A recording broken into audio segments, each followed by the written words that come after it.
Hola, buenos días. Bueno, continuamos con el programa de esta mañana, que empezamos un poquito antes, acabaremos antes también. Los que tengan que ir ahí al Colegio de Abogados, que por lo visto el acto institucional es... ¿Se oye mal? Bueno, no, que recuerdo que el acto institucional del Colegio de Abogados es enfrente a las 12, por si alguien tiene la necesidad de ir.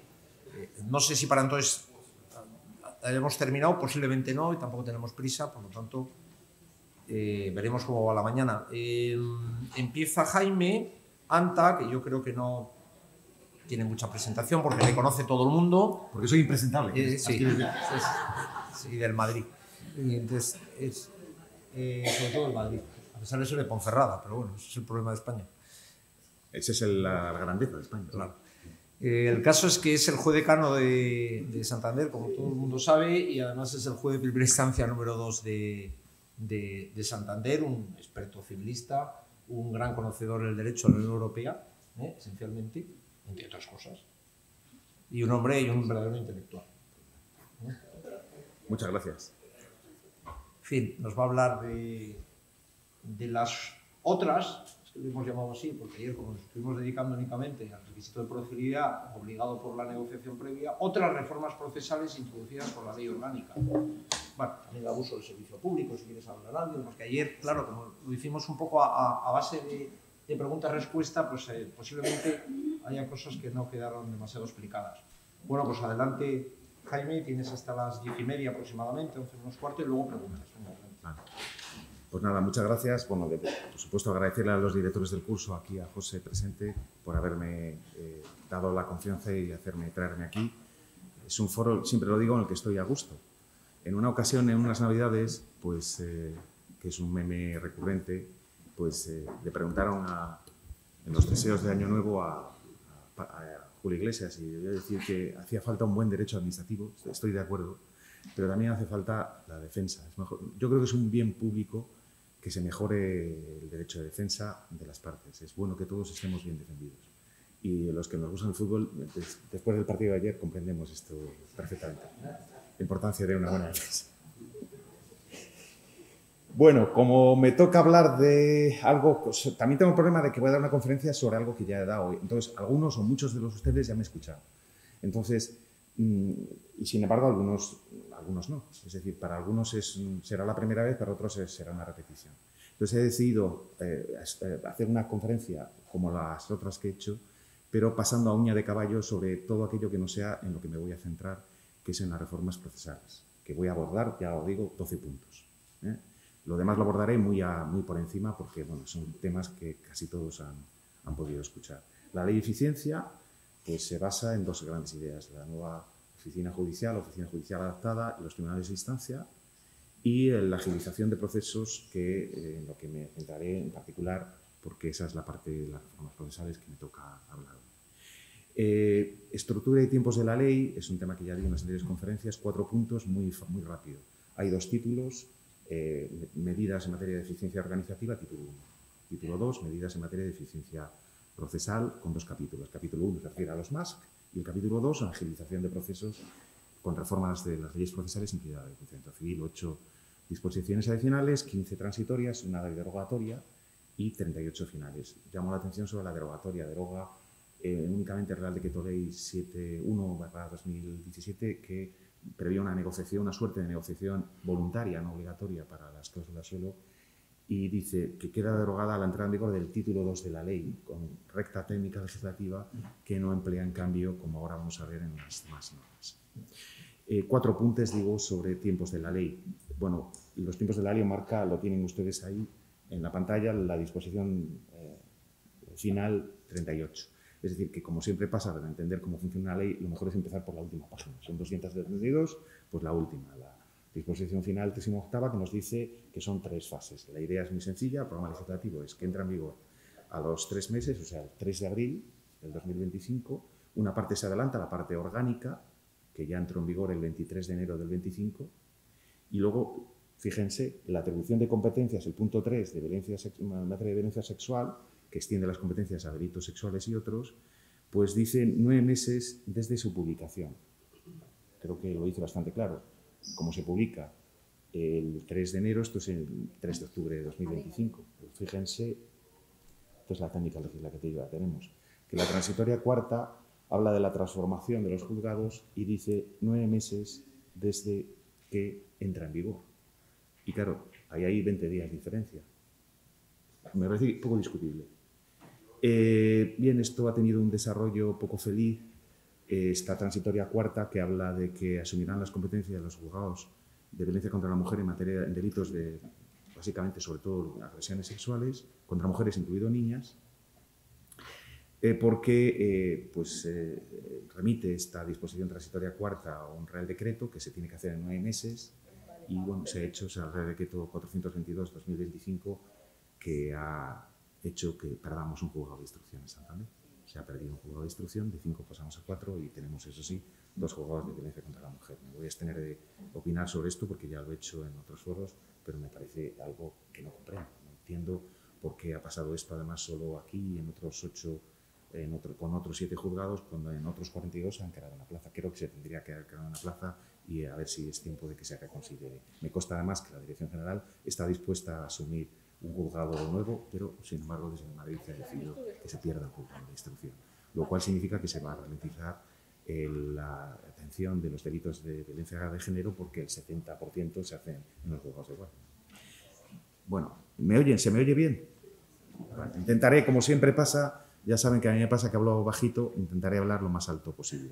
Ya he dicho antes que el plan está en la disposición final 38, pero hay que atemperarlo con las transitorias.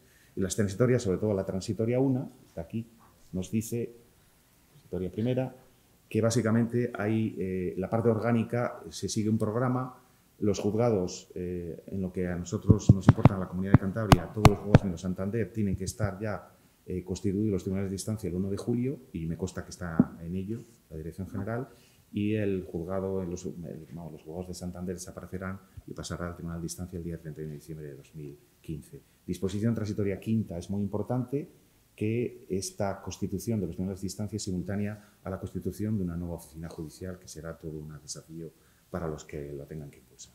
En tercer lugar, sí ha entrado en vigor porque forma parte de la reforma orgánica, está dentro del título 1, el artículo 500, la modificación que se introduce de la adicional quinta de la Ley Orgánica del Poder Judicial. Pues esto es así, se modifica una adicional que se modificó con una adicional de la Ley Orgánica del Poder Judicial, se modificó con la Ley Orgánica 3/2009 y ahora se vuelve a modificar. Esto se refiere al tema de los recursos contra resoluciones interlocutorias, que hace falta un depósito de 25 euros para que se pueda recurrir. Bueno, ahora se obliga a depositar esos 25 euros también para las resoluciones interlocutorias dictadas por los letrados de la Administración de Justicia.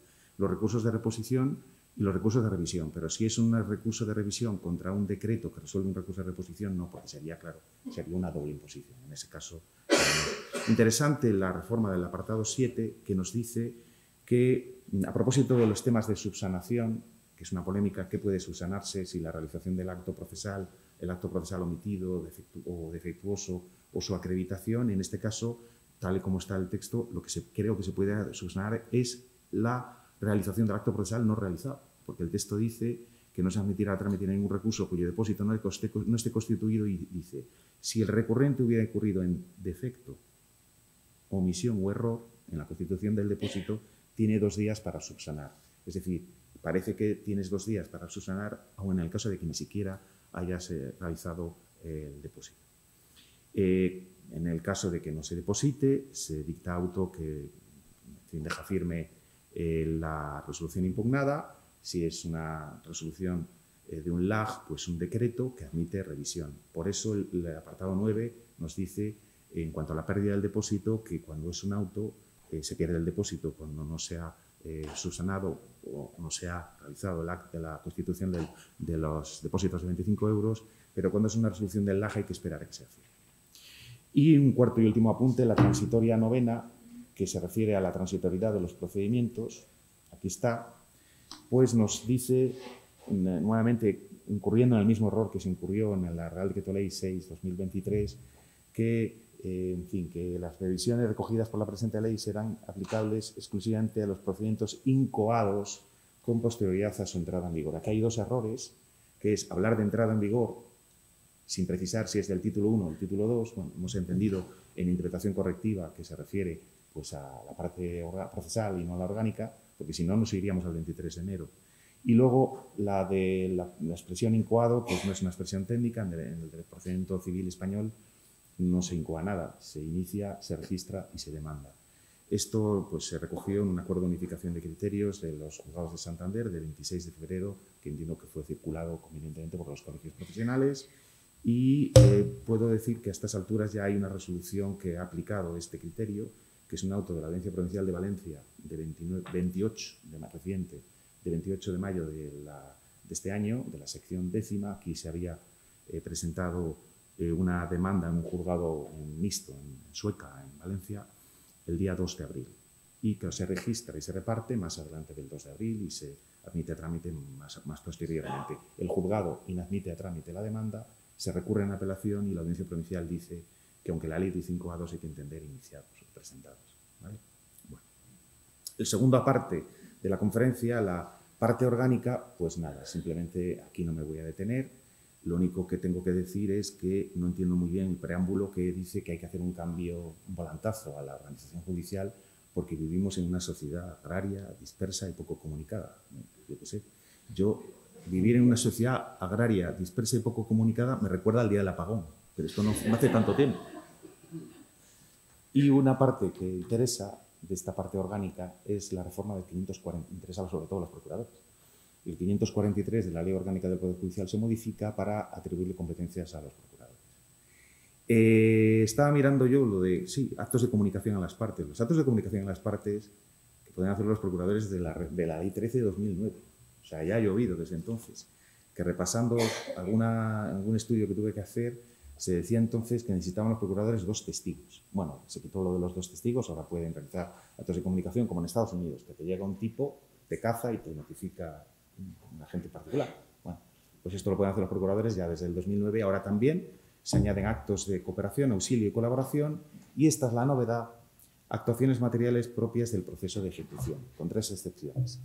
Las ejecuciones en materia de familia y cuando afecta a la vivienda habitual, ya sea ejecuciones hipotecarias de vivienda habitual o desahucio por impago o falta de pago de rentas o de cantidades asimilables a la renta o lanzamientos de ocupantes. No pueden intervenir en la ejecución cuando afecta a vivienda habitual y cuando es ejecución de familia. El resto de los casos sí van a poder en los términos que luego me detendré en ello, porque son reformas procesales.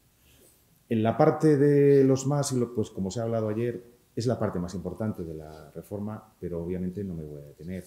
Creo que lo más relevante es el tema del objeto y el tema de la confidencialidad. Ojo, sobre el abuso también del Servicio Público de Justicia, pero esto más, como está también en la ley de procedimiento civil, José, sí. Sobre eso lo trataré cuando hable de las reformas procesales. Hubo un acuerdo de unificación de criterios de los juzgados de Santander de 12 de mayo de 2025, que entiendo también que se ha judicializado y sobre el que ayer estuve comentando, porque llegamos a algunas conclusiones que, probablemente alguna polémica. De hecho, escuchando ayer algunas de las razones que se dieron, pues no dejan de ser atendibles, sobre el hecho de que hemos decidido que se tiene que recurrir el decreto y si no se recurre el decreto ya luego no se puede discutir el decreto de admisión porque se entiende que se ha producido la negociación, se ha intentado suficientemente. Bueno, pues es discutible, aunque sí que tengo que decir al argumento que escuché ayer que las cargas procesales son de las partes y no de los letrados. Así que si le traen al despacho del abogado el decreto de admisión ya tarde, pues es un fallo en el que la parte tendrá que asumir alguna consecuencia. En principio, el artículo 207 dice que las resoluciones, se deduce en conexión con el 206, que las resoluciones procesales, las de los letrados de Administración de Justicia, tienen valor de cosa juzgada formal. Bueno, es un tema discutible. Admitimos también, resolvimos también que la descripción del proceso de negociación es subsanable. Resolvimos también que la aplicación de los artículos 439.5 y 439 bis, sobre los que luego me detendré, se limitan, se ciñen a reclamaciones de cantidad, que cuando hay reclamaciones de cantidad no hay que seguir ese procedimiento. Esto sé que es discutible, pero eso es lo que se deduce de los términos literales de la ley, y esto es un caso particular, lo que quizá tiene más relevancia, que tiene que presentarse y documentarse el intento de negociación de tal manera que pueda el juzgado verificar que el objeto de la negociación coincide con el objeto de la demanda. No sé cómo, pero tiene que verse que el objeto coincide. De manera que algunos certificados que nos han llegado ya a los juegos de distancia donde no se detecta el objeto, no los estamos pudiendo considerar válidos. Y ya me voy a la parte de Mollar, a la parte de la reforma procesal, que es en la que creo que me tenía que detener. La enésima vuelta de tuerca a los procesos civiles. Tampoco entiendo muy bien por qué se hace 6 meses después de una reforma que se hizo con la ley de Real Decreto Ley 623. ¿Por qué se vuelve sobre ello? ¿Por qué no se hizo entonces y se vuelve sobre ello? Bueno, estamos todo el día cada 6 meses o cada poco lo cambiamos todo. No genera esto precisamente esa técnica legislativa, seguridad y tranquilidad a los profesionales. Las reformas más importantes, las resoluciones orales, es una novedad. La desnaturalización del proceso verbal, que bueno, ha quedado en nada, solo tiene de verbal el nombre, la verdad. Los nuevos requisitos de procedibilidad que, en tercer lugar y en cuarto lugar, están vinculados a un abordaje de las costas procesales totalmente nuevo, fundado en 2 conceptos, la colaboración de las partes y el abuso del servicio público de la justicia. Conceptos que están íntimamente relacionados, aunque no se precisa en qué términos, pero se relacionan. No son lo mismo, pero están vinculados. Bueno, estas modificaciones de la Ley de Procedimiento Civil están dentro de, a partir de la página 904 del BOE. Ahí es donde empiezan. Y voy a detenerme en 12 de ellas.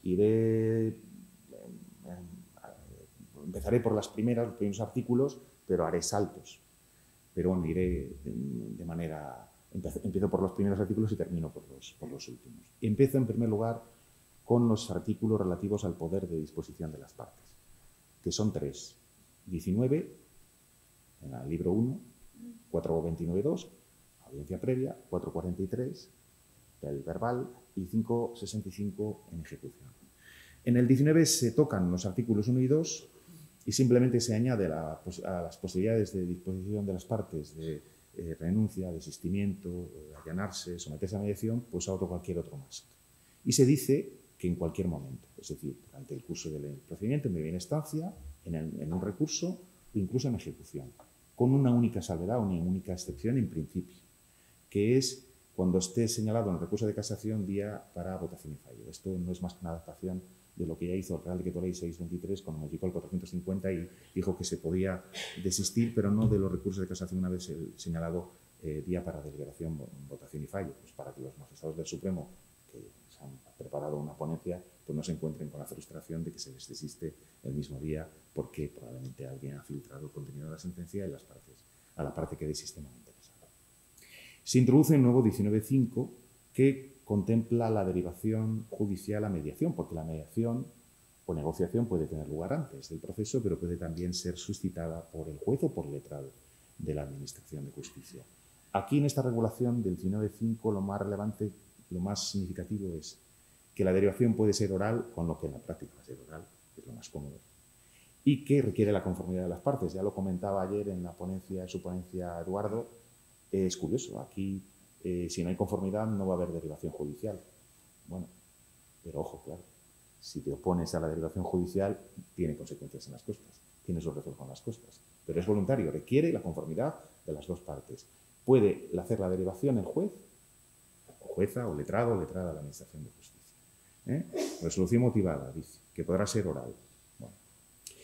Y hay una referencia aquí, de nuevo, a las personas mayores. Se valorará específicamente esta circunstancia.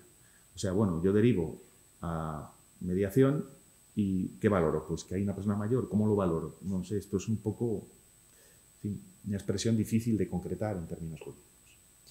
En la audiencia previa, en el 429.2, se vuelve a repetir esta previsión de la derivación oral con previa conformidad de las partes.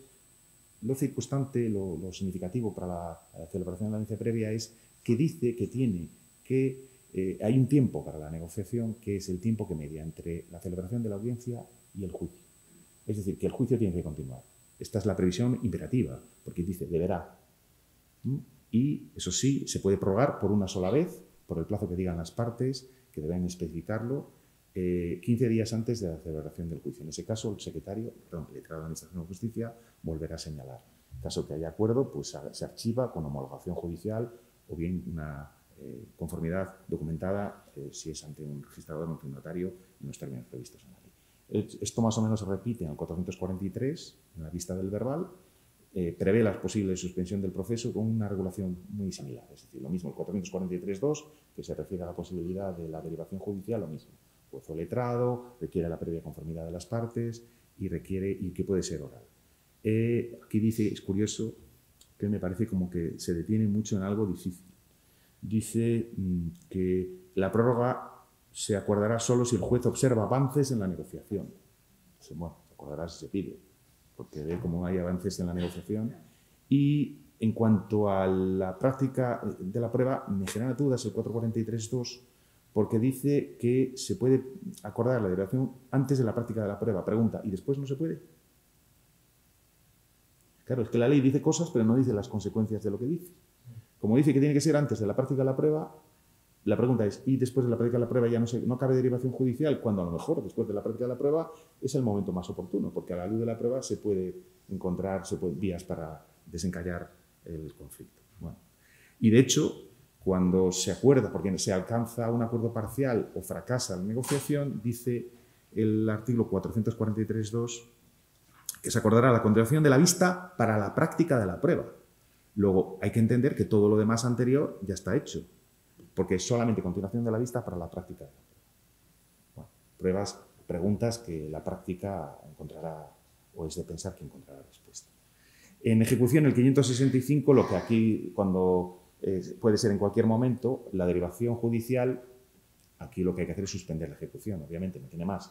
Con las mismas previsiones, caso de que se alcance éxito de archivo con homologación, en su caso, homologación del acuerdo que han llegado las partes. Y ya con esto termino este primer punto. Segundo punto. La carencia sobrevenida o satisfacción extraprocesal del artículo 22, bueno, pues se ha acabado con una posibilidad, aunque era un recurso desaprovechado, de dar por terminados los procedimientos de una manera injusta. Yo siempre he puesto el ejemplo de la maceta, me pone una maceta en el alféizar, le pongo la maceta en el alféizar a la vecina, me mete una demanda para que quite la maceta del alféizar y el día anterior, por la noche, la quito. Y digo, carencia sobrevenida objeto del procedimiento. Y el resultado, de acuerdo con los términos de la anterior ley, era y este era el incentivo que tenía, una resolución de sobreseimiento sin imposición de costas. ¿Por qué? Porque era posible, lo prevía el artículo 22.2, que se acreditase, se impidiese la continuación del procedimiento, pero con un interés legítimo. La jurisprudencia interpretó que ese interés legítimo no eran las costas. Y ahora todo esto cambia, porque ahora sí puede pedirse la continuación del procedimiento para que se resuelva sobre las costas, que se hace con dación de cuenta del letrado, la Administración de Justicia y resolución del juez por auto, prevedencia de las dos partes, en los términos que emite al artículo 395 de la ley. En fin, lejos quedaron los tiempos de este artículo 22 que se introdujo en la Ley de Procedimiento Civil con una enmienda de aquella Convergencia y Unión que decía que ya no es la misma que ahora, que decía que era una solución injusta, pero que se conseguía detraer recursos públicos innecesarios, ¿no? Que había mucho gasto en la Administración de Justicia. Estos luego nos han dado bastante gasto en la Administración de Justicia. Pero bueno, ya sus asuntos. En tercer lugar, modificaciones en materia de la profesión de procura. Se modifican varios artículos de la ley: 23, 26, 31, 163, 539, 622, 623, 629. La novedad más significativa, en el fondo, está en la ley orgánica, la posibilidad de que intervengan los procuradores en actividades materiales del proceso de ejecución, con las excepciones que antes he dicho. Y a ello obedecen todas estas modificaciones. Por ejemplo, el artículo 23 se refiere a esta cuestión. Bueno, dice cosas interesantes. Nos dice que tiene que ser por delegación del juez. Expresa, lo cual no entiendo, da mucho trabajo. Podría perfectamente ser una decisión del letrado de la Administración de Justicia, previa petición de parte y a su costa. Es decir, aquel que quiera que su procurador realice actividades materiales de ejecución lo va a pagar. Esto luego hay que conectarlo con el 32.5, es decir, no se puede incorporar en la tasación de costas aquellas actividades que la oficina judicial puede realizar. Si la quieres realizar, la realizas a petición y a tu costa. Con un consentimiento informado, que me parece un poco exagerado, pero bueno, hay que prever un consentimiento informado que prevé la adicional 1/10 que el Ministerio de Justicia apruebe un formulario. Bueno, muy bien. Capacidad de certificación, dice que tiene este artículo 23, en el nuevo 5 dice que tienen los procuradores. Bueno, en fin, en un país en el que certifica todo el mundo, bueno, pues también los procuradores tienen tienen esta capacidad de certificación. Es personal y es indelegable. Y es impugnable la decisión, actuación del procurador en el ejercicio de actuaciones materiales en el proceso de ejecución, impugnable ante el letrado de Administración de Justicia y en última instancia ante el juez porque cabe recurso en la revisión. Regula también, todas son modificaciones que atienden a esta novedad. El 26, aceptado el poder, el procurador queda obligado, cuando se le ha delegado y cuando se ha pedido a costa de la parte, a realizar estas actuaciones materiales de ejecución. El artículo 31 también modifica porque cabe un escrito sin firma del letrado. Esto me hace mucha gracia. Se excepciona de la firma del letrado, la actuación del letrado, aquellos escritos que tengan por objeto acreditar ante la oficina judicial el cumplimiento de las actividades materiales del proceso de ejecución. Bueno, todo el mundo sabe que en la práctica pues admiten escritos solo firmados por los procuradores, porque si exiges la firma del letrado, pues esto no discurre. Pero bueno, en principio aquí establece la excepción, porque aquí la ley sigue otra lógica un poco más abstracta. El 163 lo mismo, el 539, 551.6, o sea, contenido del auto despachando ejecución. Bueno, por las acciones materiales, cuando se delegue por el juez, lo mismo. 622, una curiosa posibilidad o ampliación de las posibilidades de los procuradores. En ejecución de intereses, rentas y frutos pueden diligenciar la orden de retención. De nuevo, a petición y a costa de la parte. 623, el embargo de valores e instrumentos financieros. Aquí las comunicaciones puede ser que se hagan a través del procurador. Curiosamente aquí quien interviene es el letrado de la Administración de Justicia. O sea, unas veces es el juez y otras veces es el letrado, un poco sin sentido. El 629 lo mismo, embargo de bienes inmuebles u otros susceptibles de registro. Hablamos de quién puede diligenciar el mandamiento de anotación de embargo. Ahora lo puede hacer el procurador autorizado por el letrado. Aquí lo autoriza el letrado. Bueno. Y nada, pues en este caso, es decir, me estoy interrumpiendo a mí mismo, ya me vale. En este caso, además, se dice que la comunicación del registro es directamente con el profesional de la procura.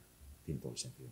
Y ya con esto termino. Parece que se encuentra una posibilidad interesante para los profesionales de la procura, que es esta intervención en las actividades materiales del proceso de ejecución. Ya veremos si los profesionales de la procura quieren asumir esto o no les interesa. Eso el tiempo dirá. Cuarta novedad, que parece muy menor, los juzgados de paz. Pues se les atribuye la posibilidad de la conciliación con cuantía inferior a 10.000 euros. Ya digo que, en principio, bueno, la conciliación antes de ahora no era importante, pero ahora la conciliación pues va a ser, a lo mejor, el recurso más habitual para tener por cumplido los requisitos de procedibilidad que exige la ley. En quinto lugar, hay un paso atrás en la filosofía de la comunicación electrónica por la que tanto apostó el Real Decreto Ley 623. Este artículo, el 155, se refiere a aquellas personas que están obligadas legal o contractualmente a relacionarse con la Administración de Justicia. Ya se sabe que la comunicación en aquellas personas que tienen esta obligación es electrónica.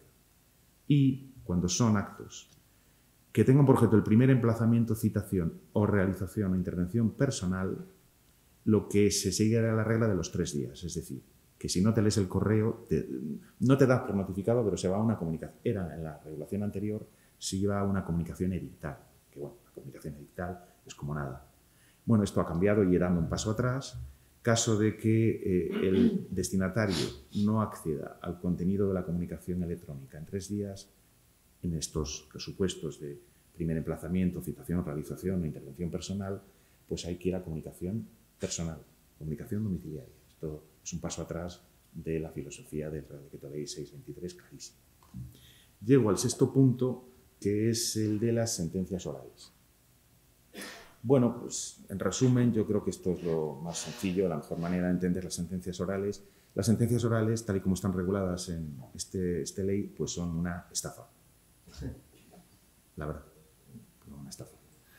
Me hace gracia, el preámbulo habla de que el objetivo es la agilización. Pero ¿qué agilización? Si hay que escribirlas, hay que documentarlas. Y si hay que documentarlas, ¿por qué les llaman sentencias orales? Bueno, soy muy pesimista de que se use siquiera y que en caso de que se use con la profusión suficiente como para que se agilicen los procesos. En el plan de choque que se hizo por el Consejo General del Poder Judicial en la época de la pandemia, se preveía las sentencias orales, se introdujo esta novedad, pero se decía que se quedaban documentadas con el soporte de la grabación, el día de la vista. Pero no es esto lo que previó, hay un paso atrás, según mi criterio, en el texto de la ley. De hecho, el preámbulo lo dice claro, dice: estas sentencias orales quedarán grabadas en el soporte audiovisual del acto y se documentarán posteriormente. O sea, que no son orales. En fin, la oralidad es un principio que está bien, está en la Constitución, nada menos, en el artículo 123 de la Constitución, que dice que las actuaciones procesales serán preferentemente orales. Dice, y está en la ley orgánica, en el artículo 229.1, que repite la fórmula, aunque dice, sin perjuicio de su documentación, de la latosa documentación de que hablo. Está en la ley de procedimiento civil del 2000, que el preámbulo dice que hay que darle prevalencia o preferencia a la oralidad. Pero bueno, ya sabemos, todos los que aplicamos la ley de procedimiento civil, sabemos que ha habido una marcha atrás en esta oralidad que ha quedado muy desnaturalizada. Pero bueno, en principio es un principio, una regla general. Son habituales en la jurisdicción social, en la jurisdicción penal. En civil solo había un preferente que era el Real Decreto 1620 en la época de la pandemia para algunas resoluciones en materia de familia. Bueno, ahora se han introducido. En el artículo 210 y 209 se regulan las sentencias y otras resoluciones orales. El 209 establece los requisitos de las sentencias. Antes era de las sentencias orales, de las sentencias por escrito. Bueno, las sentencias escritas. Las sentencias escritas que son las que tienen mayores garantías. Bueno, pues bien, ahí está, el artículo 209, que incluye la reserva de liquidación. Como las sentencias orales están en el 210, primera duda, ¿es que las sentencias orales no están sujetas a la obligación de determinar la cantidad? Entiendo que sí. Primero, porque se aplica el artículo 219, que es un requisito de procedibilidad tanto para las demandas como para las sentencias. Y además porque el artículo 210 remite al 209.4. Por tanto, también tienen esta obligación de reserva de liquidación. Y el 210 regula las resoluciones orales, no solo sentencias. De hecho, introduce una novedad sobre las resoluciones que no son sentencia orales, que es la de que se expresará, esto no estaba en la regulación anterior, hay que decir si es firme y si no es firme, qué recursos cabe en el acto de la vista. Aquí estoy hablando de las resoluciones que no son sentencia. Y luego están las sentencias orales. La regulación es bastante estúpida, pero bueno, hay dos cosas que quedan claras, que tiene que no intervenir un letrado y tiene que ser un procedimiento verbal.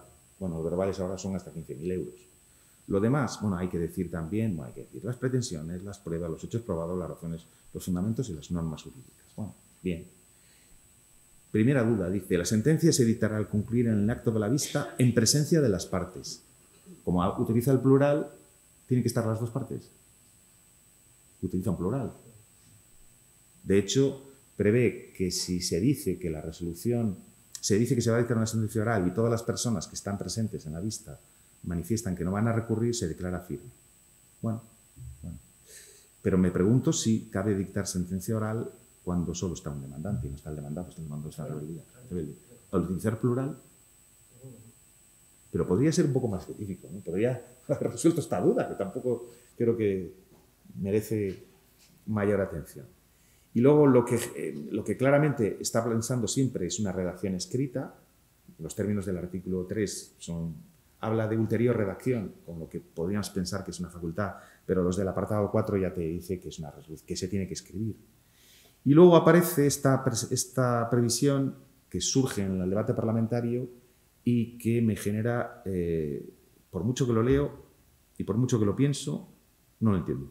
Que es esta especie de obligación, de esta, en fin, preparación del recurso. Hay la parte que quiere recurrir, tiene que decirlo en 5 días. Presentar un escrito manifestando su interés en recurrir. El recurso son 20 días y el recurso además es ante la audiencia. ¿Qué pasa si no se hace? ¿No se admite el recurso de apelación? A ver, lo lógico es pensar que sí. Pero si no tiene consecuencias, ¿para qué se tiene que preparar el recurso en esos 5 días? No lo entiendo. Y no acabo de verle el sentido. Añado más. No solo existe esa posibilidad, sino que dice la ley, debe expresar los pronunciamientos objeto del mismo. Es decir, eso supone una limitación del recurso de apelación, de suerte que si se expresa en esa preparación, esos 5 días, que se va a recurrir solo a las costas, luego cabe recurrir por algo que no sean las costas. Es decir, en definitiva, ¿hay alguna consecuencia porque no se haga esa manifestación o se haga y no se quiera ser luego coherente en el recurso de apelación? Bueno, me genera muchas dudas esta expresión, no la acabo de ver ningún sentido y sé que apareció en el debate parlamentario. En fin, creo que esto, en cualquier caso y en resumen, las sentencias orales no van a servir, no van a poder agilizar los procedimientos. Hombre, recuerdo que estuve en Madrid en una conferencia que nos dio El Mundo, que nos decía, hombre, hay una posibilidad, la única, en la que tiene sentido la sentencia oral. Cuando están las dos partes, cuando no cabe recurso y dictas una sentencia desestimatoria sin costas. Como no hay nada que ejecutar, ese es el fin. Hasta ya te puedes ahorrar a escribir. Pero salvo ese caso, pues lo único que haces es darle a conocer a la parte el sentido de tu fallo y la sentencia que vas a dictar, pero que no le llame medida de agilización, porque agilizar, no agiliza nada. Hombre, a la parte le sirve porque ya sale de la vista enfadado porque no se le ha dado la razón o enfadado porque ha tardado tanto en darse la razón, que es lo que suele pasar. Bueno, los verbales. La modificación de los juicios verbales. Bueno, podemos estar en esta situación en la que estamos, podemos afirmar que los verbales, tal y como han quedado regulados en la Ley de Enjuiciamiento Civil, son otra estafa. Bueno, porque de verbal solo conserva el nombre. ¿Por qué se modifican los artículos, los 438, los números 8, 9 y 10, de tal manera que lo que se prevé es una especie de audiencia previa por escrito? Dice el número 8 que hay que dar traslado del escrito de contestación, letrado de la Administración de Justicia dará traslado del escrito de contestación a la parte demandante. Y tienen entonces las partes 5 días, es un plazo común, para proponer prueba. Muy bien. Y la parte demandante, cuando se le dé ese traslado del escrito de contestación, podrá alegar excepciones procesales. De tal suerte que en los 3 días siguientes al traslado se tiene que resolver por auto, pues todo lo que dice el número 9, ya la denuncia en inexactitud de la copia, la ilicitud de la prueba, la pertinencia, la inutilidad, la posición de las partes entre los documentos, es decir, que hay que editar un auto número 10, que resuelva sobre las excepciones procesales, sobre la cuantía del pleito si se ha impugnado, sobre la admisión de la prueba propuesta y sobre la celebración de la vista. Auto que, bueno, podemos pensar que más o menos es lo que teníamos hasta ahora, que cuando pensábamos que no hacía falta vista, dictábamos una providencia. Pero es que este auto tiene recurso con efecto suspensivo.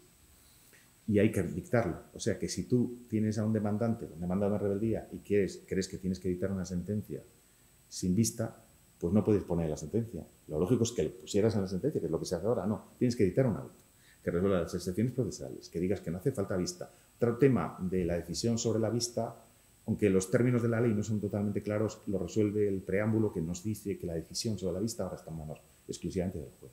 Antes, cuando la parte pedía vista, era vinculante. Ahora no es así, ahora ya decide el juez. Pero claro, dictar este auto, y habrá además que esperar a que sea firme, pues no creo que contribuya más que a ralentizar los procedimientos. Con el agravante de que, por ejemplo, en el artículo 287, que habla de las pruebas obtenidas vulnerando derechos fundamentales, nos dice que en el ordinario se resuelve en el juicio, pero que en el verbal hay que dictar un auto. O sea, en el ordinario, oral, y en el verbal, escrito. Bueno, esto es lo que llamaría una paradoja. El 818 va en la misma línea de cuando hay una oposición a un monitorio, ahí se traslado por un plazo común de 5 días a ambas partes para que propongan prueba. La octava modificación, bueno, ya voy llegando a las cosas, no se preocupen, queda poco. Ahí, ese será el destino final. En mi conferencia, la pericial se modifica de una manera muy puntual. Se modifica el artículo 340. Entonces hay dos posibilidades, que no haga falta título, no haya título oficial, entonces tiene que ser nombrados los peritos dice, personas entendidas. Pues muy bien. Y si está sujeta a título, la profesión sobre la que ha de versar la pericia nos añade que además de poseer el título oficial, tienen que ser acreditados expertos en la materia. O sea, yo tengo título pero no soy un experto. No sé quiénes son esos expertos, igual son los de la comisión famosa del COVID.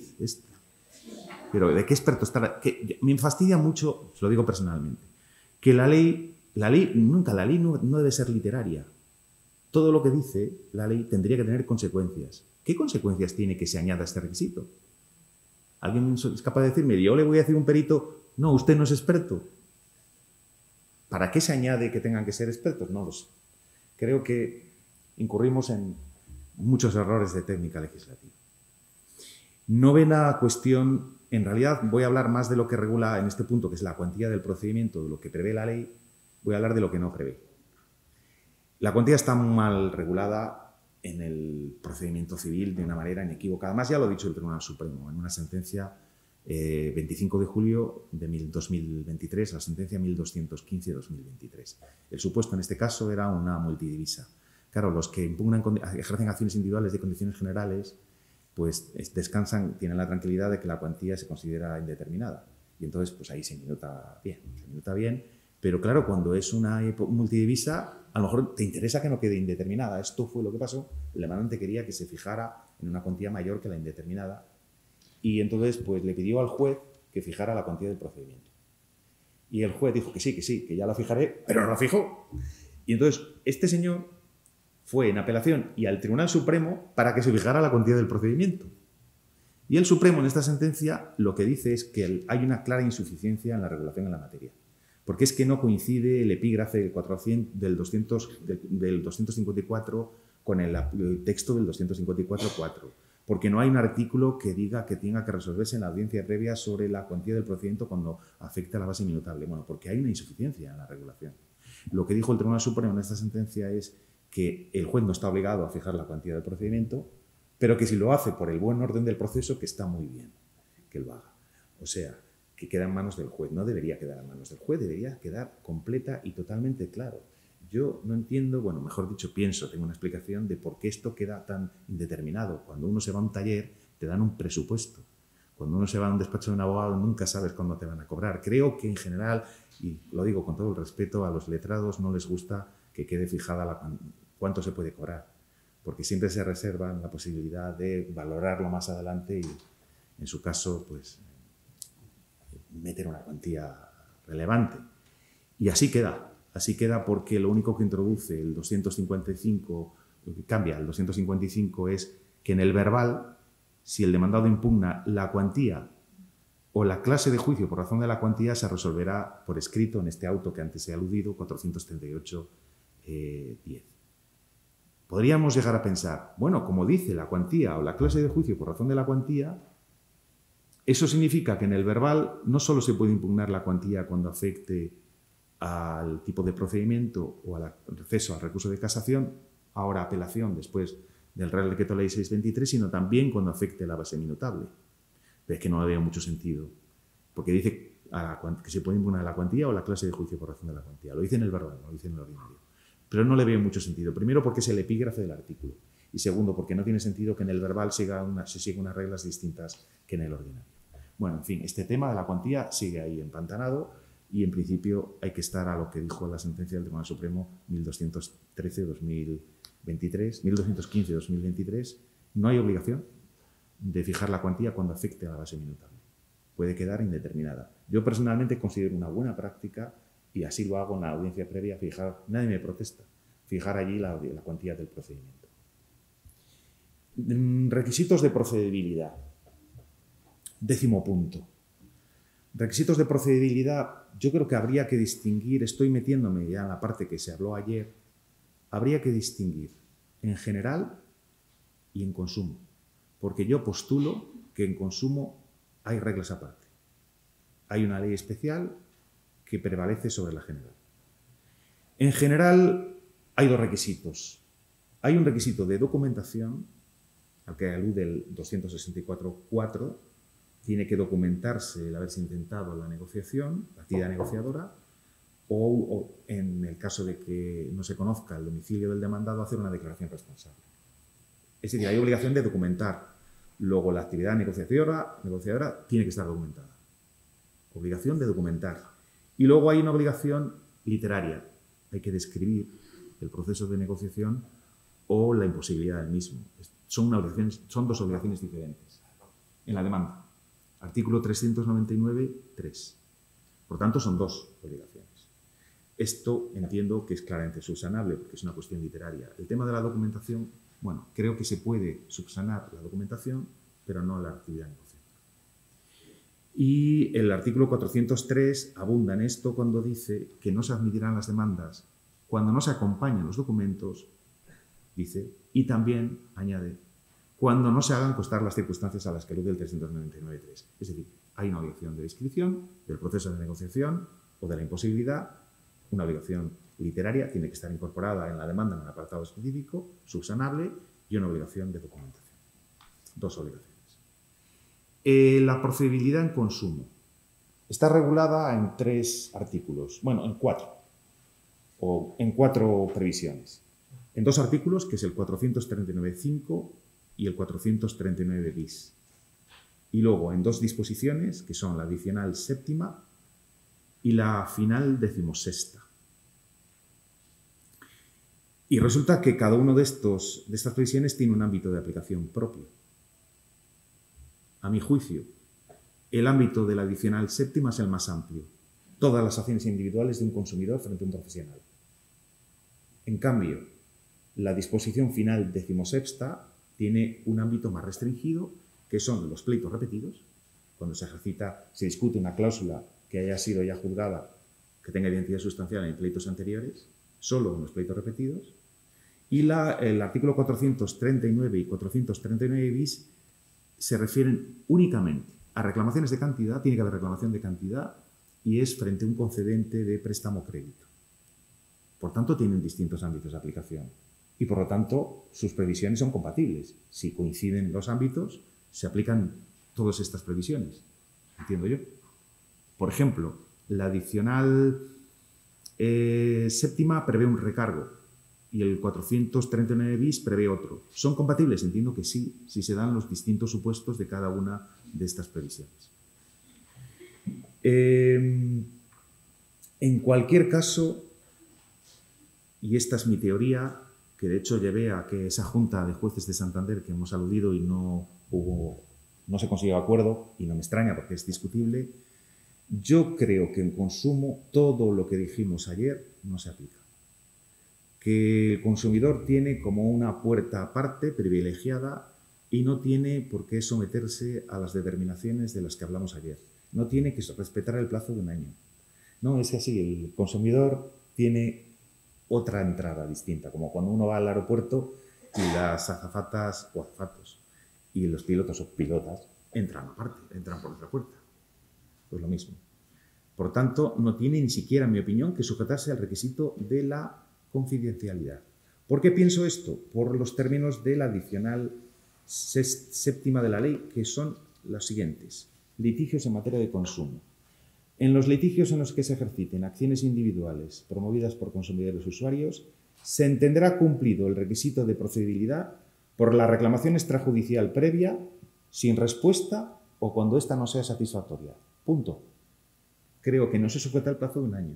Creo que no tiene por qué distinguirse la oferta de la invitación como hablábamos ayer, la invitación a negociar de la oferta de negociación, que con un requerimiento extrajudicial no contestado en el plazo de la legislación especial aplicable, necesariamente tiene que ser el plazo de un mes que regula el artículo 21 de la Ley de Consumidores y Usuarios, que es un plazo que no se suele haber detectado, que José y yo lo detectamos estudiando este tema, que es el que tiene el profesional de responder ante el consumidor que le pide cuentas, que le pide información. Le pide información. Son 30 días, es un mes. Con esto ya está. Pero esto es un tema polémico, lo reconozco. En cualquier caso, esta adicional 7ª tiene una previsión amplísima. Acciones individuales de consumidores en todo tipo de casos. Nada más. Ámbito más restringido tiene el 439 y 439 bis, que se refieren, ya os he dicho, a concedentes de préstamo crédito, o sea, hipotecas, y tiene que haber reclamación de cantidad, necesariamente. Y lo que prevén es una suerte de procedimiento similar al que regulaba el Real Decreto Ley 1/2017, aunque de aquel era voluntario, este es obligatorio, antes de la cláusula suelo. Es una especie de negociación obligatoria que pasa por básicamente 3 fases. La primera fase en la que el consumidor tiene obligación de ponerse en contacto con el profesional y decirle, oye, hay cláusulas abusivas y me debes tanto. Obligación del consumidor. Si no lo hace, no se admite trámite la demanda. Siempre que reclame cantidades. Seguramente sea el banco que no le gusta lo que estoy diciendo y me está llamando al capítulo.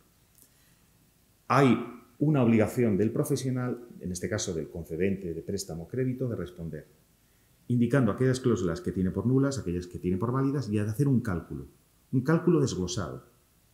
Y de, en el caso de que rechace la nulidad, decir las razones, de tal suerte que luego no podrá alegar otras distintas. Y hay, tercera fase, una obligación del consumidor de responder a la oferta del consumidor. Entiendo que hay una obligación de responder. Se regula cuando fracasa esta negociación, cuando hay rechazo del profesional, cuando pasa un mes sin respuesta o cuando el consumidor no acepta el cálculo que se le hace o las cláusulas que se tienen por válidas o no tienen por válidas. Y en el caso de que haya acuerdo del consumidor, empieza un plazo de un mes y si no se paga en ese mes, hay un recargo. El interés legal del dinero incrementado en 8 puntos. Mientras tanto, no se puede demandar. Y ahí queda un poco en confusión cuándo se puede demandar. Si transcurriera dicho plazo, es el plazo de un mes, desde la aceptación de la oferta. Y si no hay aceptación de la oferta, porque si hay aceptación de la oferta, pero si hay rechazo, yo creo que entiendo que este mes es desde el rechazo, pero no queda claro en los términos de la ley. Bueno, porque mientras tanto no se puede demandar. Esto solo cuando hay reclamación de cantidad, insisto. Solo cuando hay reclamación de cantidad. Si tú pides la nulidad de una cláusula que no tiene una materialización económica, no tienes por qué, entiendo yo, en nuestro juicio, dado los términos del 439.5 y 439.7, no tienes por qué sujetarte a este principio. Luego, el comportamiento, dice este artículo finalmente 439 se tendrá en cuenta luego a la hora de decidir sobre las costas. Y luego, la tercera regla para los consumidores aparte está en la disposición final 16ª, que modifica la Ley de Consumidores y Usuarios, el texto refundido del 2007, y dice que en los pleitos repetidos prevé un recargo. Es decir, cuando no hay colaboración del empresario, no contribuyera a una solución, son los términos del artículo 19, modificado por la disposición final 16, a una solución consensuada de una controversia que tuviera como base una cláusula de idéntica significación de otra ya declarada nula por abusiva, pues en ese caso la restitución de cantidades viene con un interés, un recargo que es el de la ley, igual en los términos del artículo 20 de la ley de contratos de seguro. Es decir, el interés legal del dinero incrementado un 50%, a partir de los 2 años el 20%, con posibilidad de que el profesional alegue causa justificada. Tengo dudas que esto se ha ajustado al derecho de la Unión Europea, porque ya sabemos que hay 4 sentencias del Supremo, la primera de pleno, 565-2024, que dijeron que no hacía falta en reclamación extrajudicial para, en el caso de allanamiento, imponer costas al profesional, porque el profesional está obligado, a la filosofía del Tribunal de Justicia de la Unión Europea no se parece nada a la nuestra, no es formalista, el profesional está obligado a tomar la iniciativa. Y, por tanto, da igual que no haya requerimiento extrajudicial, se imponen las costas. No hace falta requerimiento extrajudicial para imponer las costas, pero con esta regulación hace falta requerimiento extrajudicial para que también tenga trámite la demanda. Ya veremos si esto soporta el cuestionamiento que habrá quien lo cuestione ante el Tribunal de Luxemburgo. En 10º lugar, hay reformas puntuales. Bueno, pues está bien, hay bastantes, 447 cuando se acumulen a las acciones de desahucio, acciones de reclamación de cantidad que son plenarias, que no son sumarias, estas tienen efecto de cosa juzgada, ya lo decía la jurisprudencia. El 517 introducen nuevos títulos ejecutivos, el acuerdo de mediación ahora es un nuevo título ejecutivo, el 525 permite la ejecución provisional de resoluciones administrativas en materia de protección de menores, la subasta electrónica está modificada seriamente, y llego a la parte final, que es el de las costas, de las que, como ya se ha tratado el día anterior, voy a hablar solo de 3 puntos, nada más. 1. El rediseño de las costas. Bueno, esto me recuerda un poco a aquello que dijo Alfonso Guerra en aquellos tiempos en los que entraron en el poder y dijeron que voy a cambiar España y no lo va a reconocer ni la madre que la parió. Pues efectivamente es un cambio completo el que se ha introducido en materia de costas. Porque los parámetros que se mantienen, los parámetros que son muy simples y muy inteligibles, que regían el pronunciamiento de costas, se mantienen pero están totalmente desplazados. ¿Qué parámetros son? En caso de estimación total, vencimiento con dudas, 394.1. En caso de estimación parcial, temeridad, es el concepto que importa, 394.2. Y en el caso de allanamiento, pues mala fe. Estas reglas perviven, pero están desplazadas por dos nuevos conceptos o ideas fuerza, que son el abuso del servicio público de justicia y el principio de deber de colaboración en la negociación previa a la interposición de la demanda. En el preámbulo, en el apartado 4, alude a esto y menciona ¿qué es esto del abuso del servicio público de la justicia? Bueno, menciona dos ejemplos, el preámbulo, que son los pleitos justificados. Dice, pretensiones que carezcan notoriamente de toda justificación. La verdad que siempre nos hemos negado a frenar las demandas carentes de justificación. Lo hemos negado siempre. Pues el legislador, sin embargo, entiende que esto es un supuesto de abuso del servicio público de justicia, pues está ahí en el preámbulo.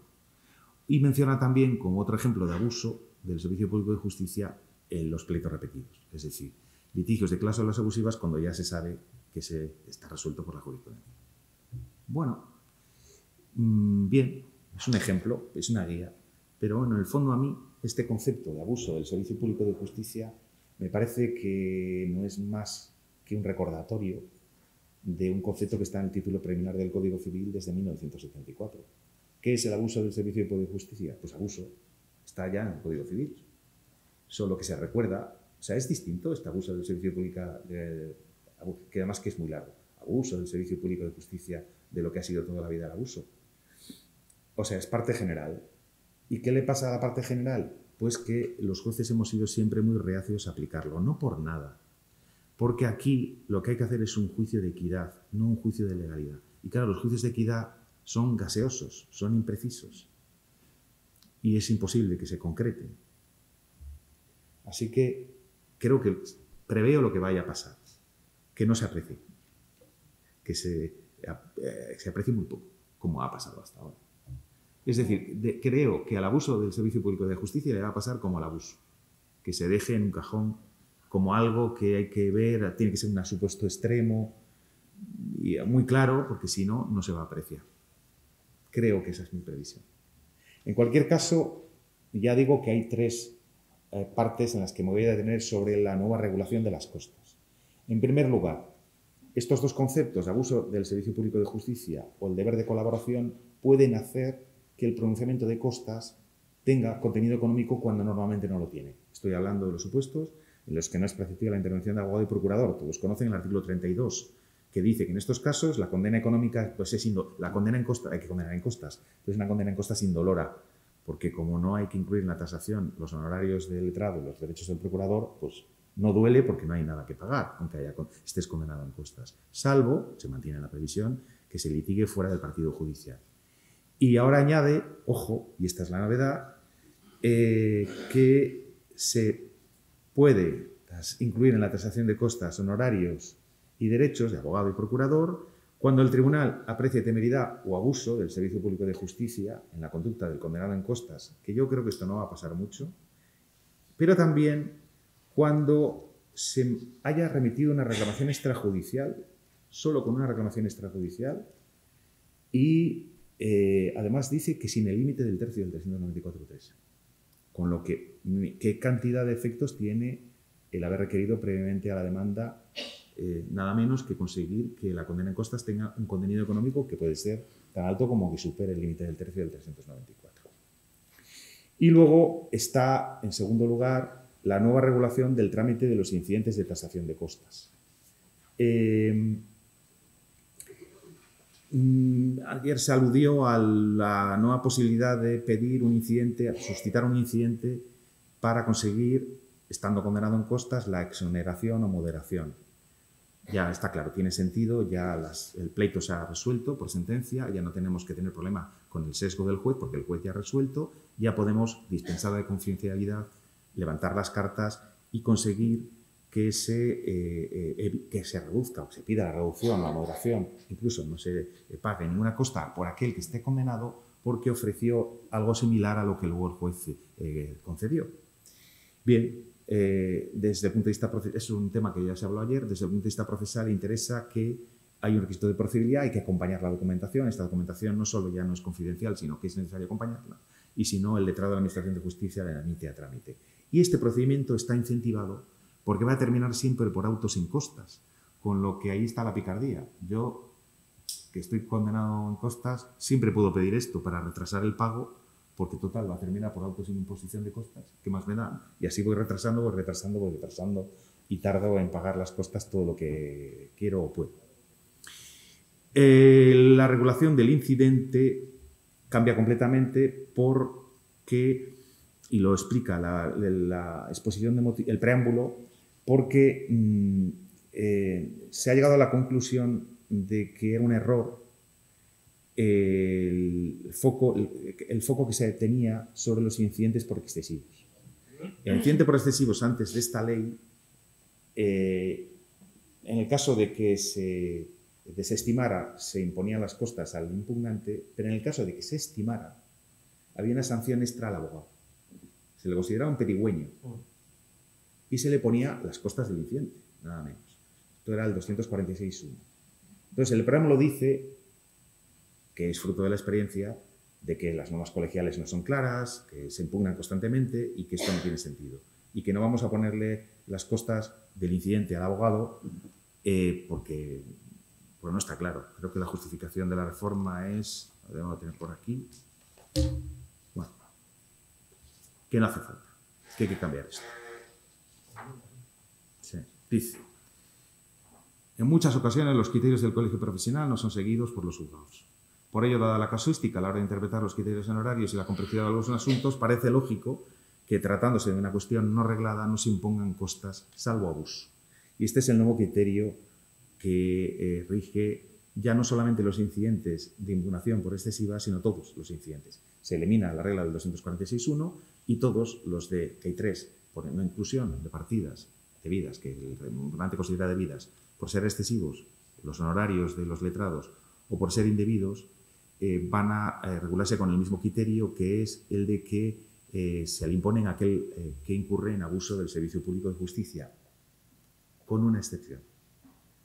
Cuando sea un incidente por no inclusión de partidas, aquí se le puede imponer costas al profesional que ha pretendido incluir lo que el juzgado considera que no hay que incluir.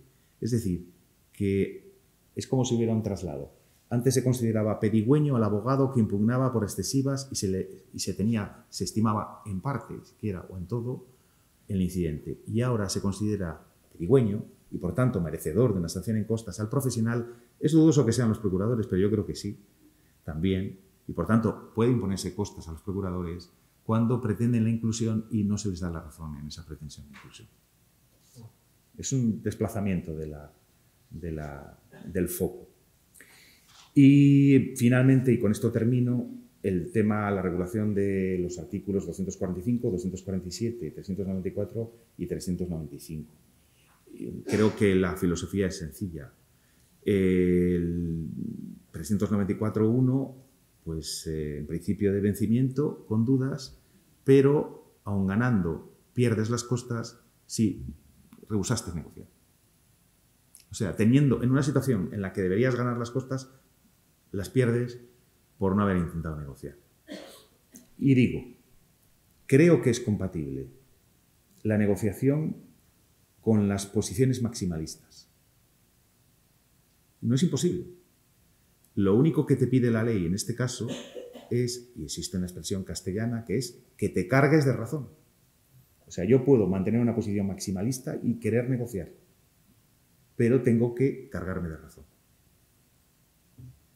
Esta es mi posición sobre este tema. Y luego, 394.2, obviamente, en el caso de estimación parcial, se podían poner costas al que litigara con temeridad, también al que no ha colaborado o al que ha incurrido en abuso del servicio público de justicia. 395, la mala fe, pues el mismo efecto que la mala fe tiene la falta de colaboración, el rehúse en la negociación o en el proceso de negociación previo. Y con esto me detengo y como tiene interés, termino, creo que tiene interés las preguntas que se puedan suscitar, pues les doy las gracias por la paciencia, por haberme escuchado y nada, me doy doy por terminada mi ponencia. Muchas gracias.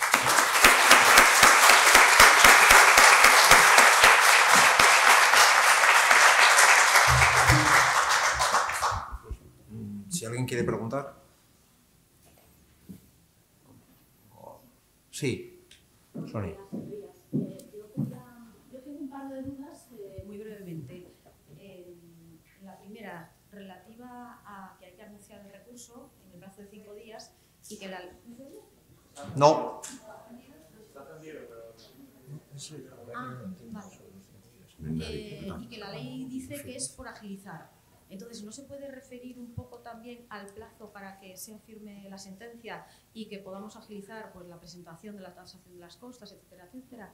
Eso por un lado. Y por otro lado, respecto a que el perito tiene que ser un experto, no puede referirse a que hay gente que está, por ejemplo, colegiada, biólogos, y están trabajando en el Corte Inglés, pero no ejercitan su labor profesional propia, con lo cual la experiencia también denota la pericia.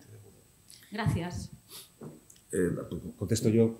Sí, tiene mucho sentido. Lo único que es que yo no... Esto segundo del experto tiene sentido, el planteamiento tiene sentido. Pero no veo yo a los jueces diciendo a un perito, tú no vales porque no eres experto. Sí, lo podrán denunciar, pero me parece tan drástica y tan tajante la decisión de decirle a alguien que está colegiado, usted no vale porque es experto, que no la creo muy probable. Sí. En teoría eso es posible. Y de hecho, si creemos que lo que se escribe en la ley debe tener consecuencias jurídicas, esa sería una interpretación sostenible. Solo que, como yo me conozco un poco a mi gremio, me parece una decisión tan difícil de decir que no creo que suceda mucho. Es que usted no vale, porque no le he visto que haya peritado. Yo creo que lo que dice Sonia tiene bastante sentido porque hay colegios profesionales que pueden diversificar las especialidades. Por ejemplo, yo recuerdo un caso que tuvimos aquí, Fermín también, de patentes, aquel que al final buscaban, se jugaban mucho y buscaban especialistas en química orgánica. Fuimos al colegio de químicos y dijimos, aquí no tenemos ni peritos, o sea, ni lista de peritos. Entonces, al final fuimos a Bilbao, que es lo más cercano, y tenían una lista de peritos en químicos, pero solo había una especialista en química orgánica, que es la que elegimos, fíjate. Es decir, a veces hay, porque tenía que hacer unos análisis muy exhaustivos sobre la composición, no se sabe si era una patente de producto, una patente de procedimiento, y era un tema complicado. Y entonces, posiblemente se busque eso, y que los colegios profesionales tienen que ir diversificando, a lo mejor, pues en el colegio de arquitectos puede haber especialistas en patologías de la construcción y otros de otro tipo. ¿Por qué no? Y tú vas no solamente al perito que tiene la titulación, sino que además conoce la materia. Sí, por ahí puede ir. Sí que te puedes encontrar, al nombrar por lista, a peritos que, aun reuniendo las cualificaciones, o sea, las condiciones exigidas por la ley para tener esa titulación, no conozcan la materia. Claro, es complicado, porque sí, pero es un requisito añadido, pero el sentido será ese. ¿no? Que la gestión del COVID la llevó un licenciado en filosofía, pero bueno, sí. En fin. Sí, ese sostiene la interpretación.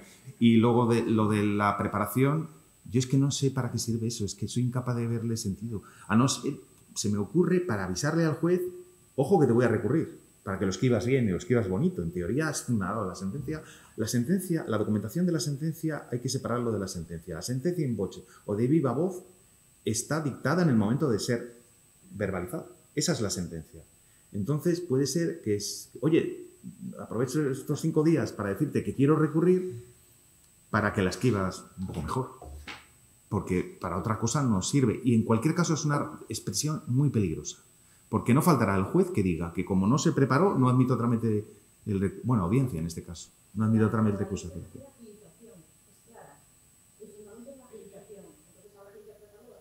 Sí, desde luego, esa es la directriz.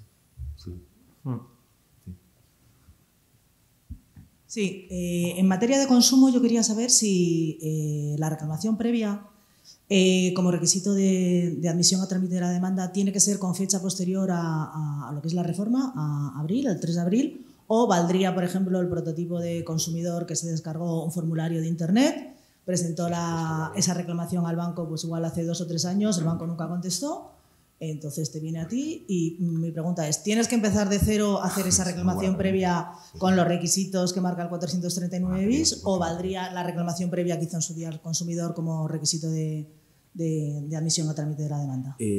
A ver, ese fue un tema que llevamos a Junta y que no conseguimos ponernos de acuerdo. La pregunta es difícil saber la respuesta porque el problema sería el siguiente. Las razones que hay para que sea admisible esa negociación, ese requerimiento extrajudicial en el caso de un consumidor anterior a la entrada en vigor de la ley es que parece un poco drástico decirle que usted ha negociado pero no valía porque ahora hay unas consecuencias distintas de la negociación. Parecía tan drástico que esa sería una razón para darla por válida. Pero hay también razones para no aceptar ese intento de negociación o esa reclamación previa, que es que, claro, se hizo con un contexto normativo en el que las consecuencias eran distintas de las que hay ahora. Lo discutimos en la Junta y no llegamos a un acuerdo. Así que ya se verá. Si la audiencia nos quiere zanjar la duda... No, bueno, luego... Sí. No, es que el tema de los consumidores yo no estoy de acuerdo con la cosa que has dicho. Lo voy a decir luego. No estoy de acuerdo con una cosa. Sobre la reclamación de... La adicional que el consumidor puede ir directamente siempre que quiera una reclamación de un mes. Yo eso no creo que es así, pero bueno. Luego yo tampoco estoy seguro, ¿eh? Lo hago creo que no es así, pero bueno. Voy a explicar por qué lo... Sobre la imposición de costas, si ambas partes, las dos, declinan el ofrecimiento del juez para ir a negociar, ¿a quién se le va a imponer las costas igualmente? La parte no ha podido negociar porque la otra parte no ha querido. Bueno, esto es como aquello de la causa torpe del 506. Si hay nulidad por las dos partes. De parte de los dos. Sí, puede ser. Bueno, no sé. Contesta tú que estás con él. Eres el dueño. Que decida la audiencia, ¿no? No, iba a decir una cosa, bueno, eso no está mal esa pregunta, es que esa va a suceder, que los dos se portan mal, pero no cuando los dos estén delante del juez, explicarán las razones y posiblemente no se puede considerar que ninguno quiera rehusar de buena fe, pues simplemente, oye, tienen un derecho a continuar el litigio que han empezado, joder, que no es lo mismo que el requisito de procedibilidad. No, yo quería decir algo en relación, no, además del consumo, Eduardo también has cogido la palabra, ¿no?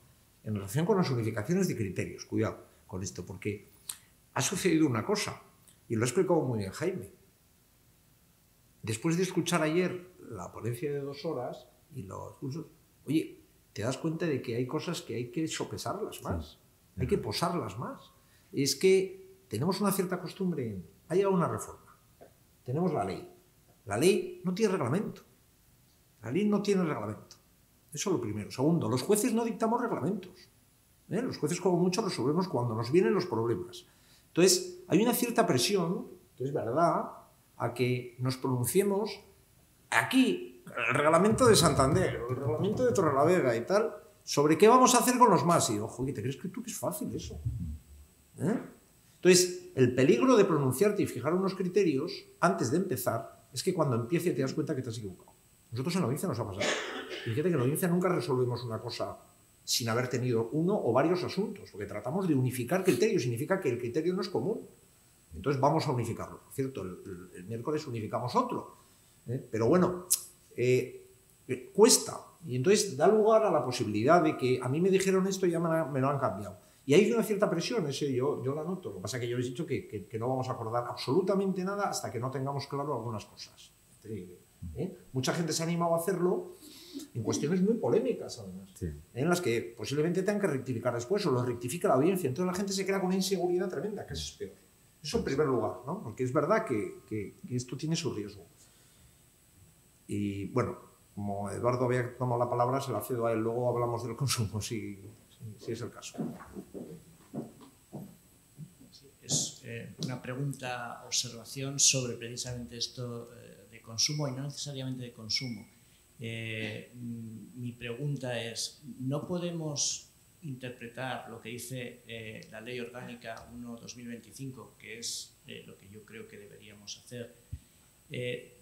Los medios adecuados de solución de controversias que se ofrecen en esta ley, uno tan amplio como la negociación directa y tan ampuloso, delicuescente, que se entiende por negociación directa, u otros que vengan recogidos en otras leyes. Sí.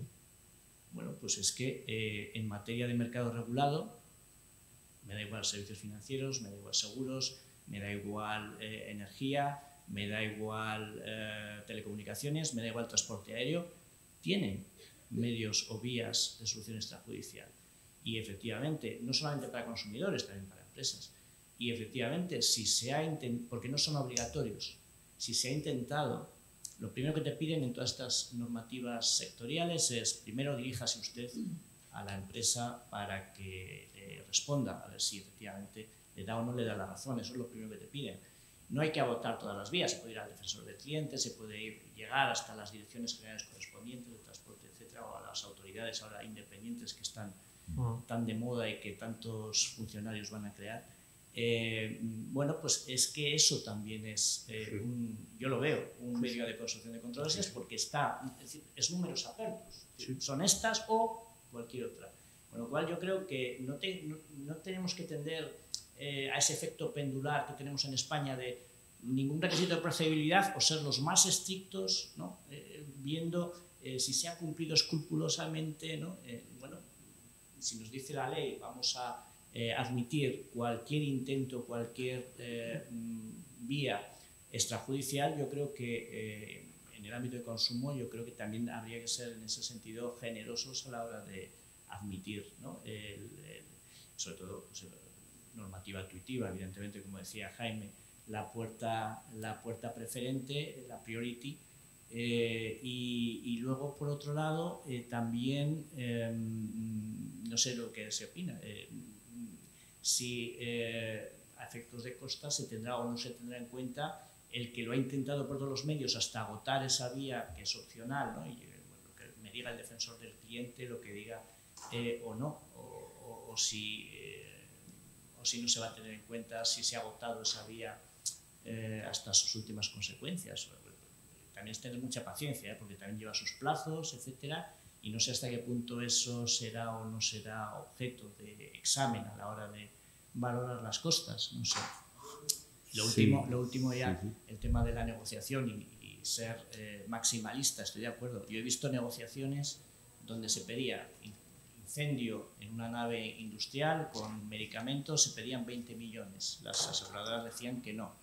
Se negoció con los peritos, tipo de derecho colaborativo, y bueno, de lo que ofrecían las aseguradoras, que inicialmente eran 5 millones a 20 millones, se llegó a un acuerdo.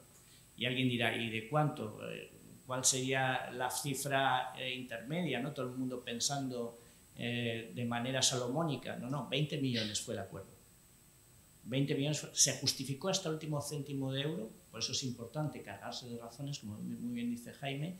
Y luego también se amplió, evidentemente, la cobertura del seguro y se aseguró, digamos, que en las próximas pólizas se ampliaba al máximo, lo cual, bueno, pues hubo ese...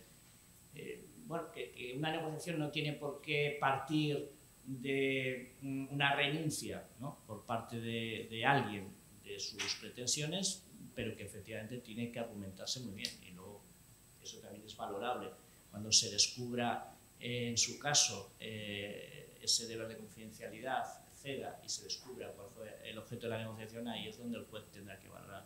Pero insisto, no sé si en esa parte previa se va a valorar todo el esfuerzo que se hizo por parte de consumidores o empresas que tienen problemas, por ejemplo, en estos mercados regulados, y la paciencia que se tuvo, si será o no será un elemento. Sí. O sea, Eduardo, ¿tú considerarías que ese supuesto de los 20 millones fue un asunto negociado? Fue negociado. Sí, claro. A pesar de que finalmente la posición maximalista fue la asumida por las dos partes. Sí. No, pues me alegro mucho de que estés de acuerdo. Todo lo que has dicho estoy de acuerdo. Es decir, a la hora de apreciar, si al imponer costas, no al tasarlas. No, al tasarlas se tasa al incidente posterior de la tasación de la posible exclusión en el pago. Al imponer, el juez no conoce el contenido de la negociación, conoce el esfuerzo aparente. Con ese esfuerzo aparente tiene que resolverlo. Y solamente cuando vea muy claramente que uno sin justa causa ha rehusado, es cuando puede provocar la consecuencias sobre las costas de las que habla la ley. Por eso yo creo que el término rehusar es para casos muy excepcionales. Sí. Y él puede decir, me están confundiendo al juez. Ya, pues que el juez, ¿qué sabe ahora? Si el contenido no lo puede conocer. ¿Qué sabe realmente de lo que ha sucedido? Se va a enterar después, cuando se levante la confidencialidad. Hasta entonces solo tiene una apreciación muy general. Muy general. Entonces, una conducta de cierto tiempo negociando y tal, ¿cómo va a ser eso rehusar? No sé, me parece muy excepcional y muy, en fin, muy drástico a uno imponer el nuevo régimen de costas en esa situación. A mí me queda una duda únicamente con la oferta confidenciante vinculante, la oferta vinculante, porque tengo y ahí he leído la doctrina en ese sentido, veo difícil que se mantenga una posición maximalista en la oferta, que parece como que, porque es para llegar a un arreglo, que el que realiza esa oferta en algo tiene que ceder. Me queda esa duda, tal y como está regulada en el artículo 17 de la ley, que es el método más tajante. De hecho, no es negociación, ¿no? Ahí no hay negociación ni mediación, es un ultimátum. Pero claro, ¿se puede mantener una posición maximalista, no ceder en nada? ¿Sería válida una oferta vinculante expuesta en esos términos? Me queda esa duda. Y he leído algún artículo que sostiene que no, que algo hay que ceder. No, yo creo que no. ¿Tú crees que no? No. Para demostrar que no has rehusado la negociación, vale con sostener tu posición. O sea, es decir, tú has escuchado la otra parte, lo has podido tratar de convencer. En este caso que cuenta Eduardo, los 20 millones que se reclamaban fueron los que se acabaron reconociendo. A lo mejor es que tenía razón desde el principio. Ya, pero lo digo por los términos en los que está expresado, que es para llegar a un arreglo. Es decir, que yo sostengo que usted me debe 1.000 euros y le hago una oferta vinculante de démelos ya. Es que ir al proceso judicial es más caro. Claro. Y pierdes más tiempo y es más caro. Sí. Si permitimos que siempre la negociación vaya a exceder directamente el deudor, siempre se va a ofrecer menos. Y más si lo usáis en materia costas. Si establecéis una cantidad de un 5%, no pues evidentemente el deudor siempre nos va a ofrecer ese 5% menos. De todas maneras, al menos en el tiempo del pago. Eso sí, yo ahí estoy de acuerdo con pues eso ya es ceder. Bueno, bien, fraccionar. Pero es de puro sentido común, porque si no, no te vas a empezar. mucho menos cediendo en el pago que yéndonos a un pleito, eso está claro. Pero siempre eso tiene que ganar. Sí. Sí, el coste extra del juicio. Claro, es mucho ya. Bueno,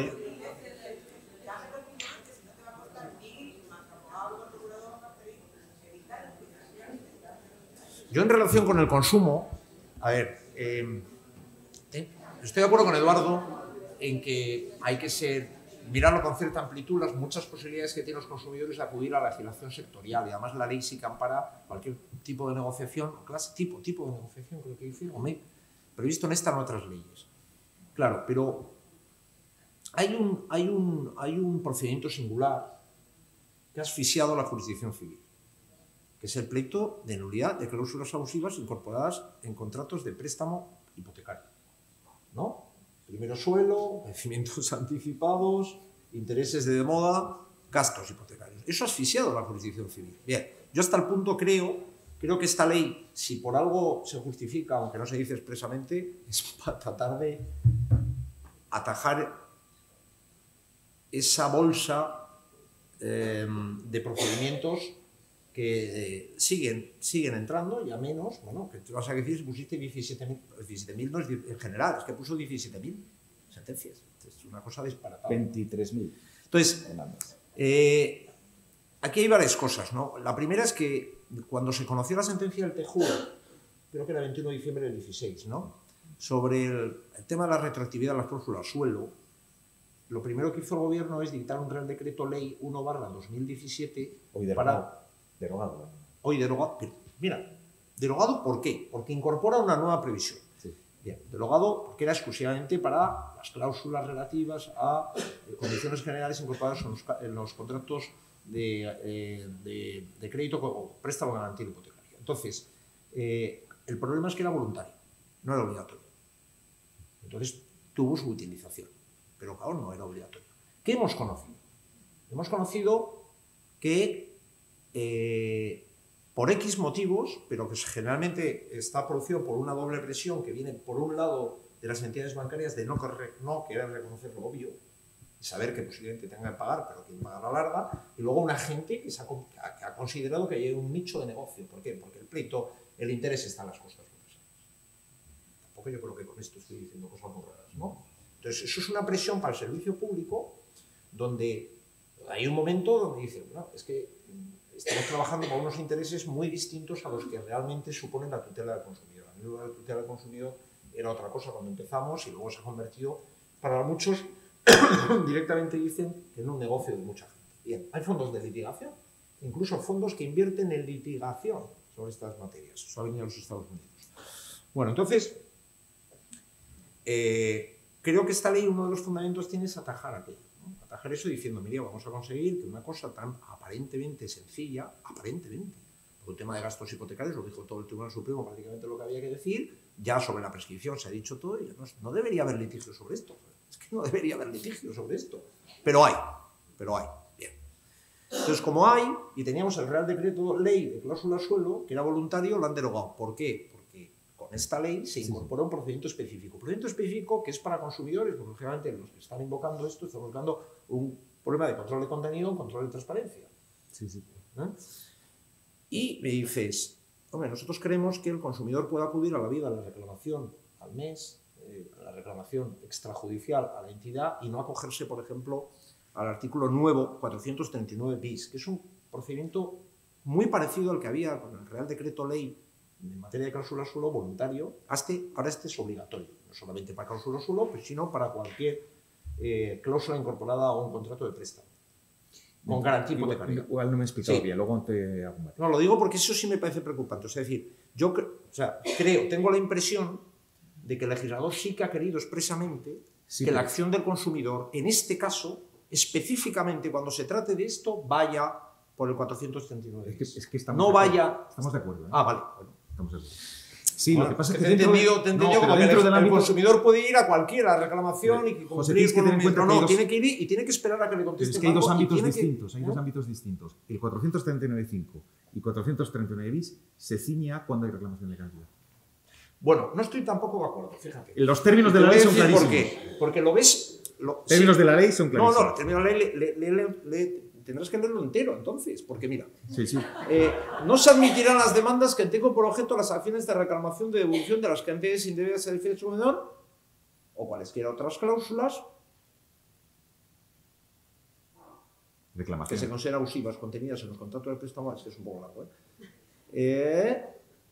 cuando no se acompaña la demanda, documento que justifique haber practicado el consumidor una reclamación previa extrajudicial, la persona física o jurídica realiza la actividad de concesión de préstamos o créditos de manera profesional. Y esto es importante. Con el fin de que se reconozca expresamente el carácter abusivo de dichas cláusulas. O sea, quiero decir, que está pensando en que el consumidor reclame al banco el carácter abusivo de una cláusula y el reintegro del dinero debido. Porque si no, no diría esto. Con el fin de que se reconozca expresamente el carácter abusivo de dichas cláusulas, con la consiguiente devolución de las cantidades indebidamente satisfechas por el consumidor. Son las dos cosas. Reclamación, devolución. ¿Y si yo no reclamo ni pido devolución de nada? Claro. Una declaración. Una declarativa. Una declarativa. Hay cláusulas que no tienen una consecuencia económica, bueno, la de amortización anticipada. Bien. Vamos a imaginar que vas a un pleito en el que lo único que vas a pedir es la declaración de nulidad de la cláusula de gastos. No, pero estoy pensando en una... a partir de ahora, es que esto ha cambiado. José, una no forzada. La cláusula de comisión de amortización anticipada, más allá de los términos y los porcentajes fijados en la ley, no tiene una consecuencia económica, salvo que amortices anticipadamente, pero es una cláusula nula. Yo no aspiro a una devolución de cantidad, aspiro a que se me quite. Ahí podría ser un caso en el que no pides nunca una acción de reclamación de cantidad. Bien. Podría ser un caso que podrías acudir... Sin forzar. Claro, es que sin forzar. Yo no estoy forzando. Porque no te digo esta práctica... Oposición de deuda sin haber cobrado. Puede ser. Esa puede ser que puedas acudir a una vía que no sea estrictamente esta. Todas las demás tienes que ir al... Sí, estoy de acuerdo. Y a mí... Bueno, y hay que recordar otra cosa también en relación con esto. El abuso del servicio público de justicia. Entonces, hay dos sentencias del Supremo cercanas que se adelantan. 714-24, sí. Ignacio Sancho Gargallo, sí.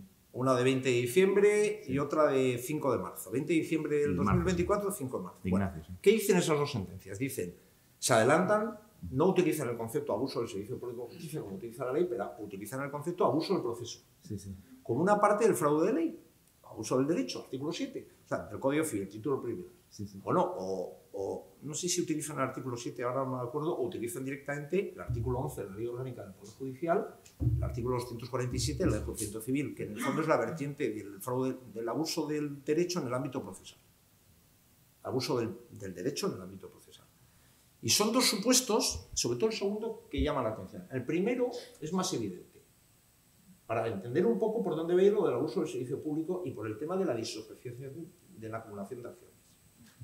Que ahora se está disociando, o, bueno, no acumulando. Sí, sí. El primero es un caso más aparente, o sea, más claro, porque jeta de un padre de espero que no esté aquí, que lo ha hecho, pero bueno, no creo. Uno pide un microcrédito. Los microcréditos son de muy poca cantidad, 500 euros. De 500 euros. Lo cancela antes de su debido tiempo. Reclama extrajudicialmente por la usura en la concesión del préstamo. Suelen tener un TAE de 2.500. Vale. Mete la demanda un día y pide un microcrédito el mismo día. Entonces, claro, le dice el Tribunal Supremo, esto es un fraude.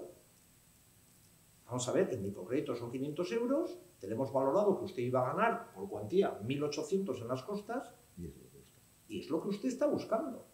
Digo, esto es intolerable. 20 de diciembre. Desestima la demanda.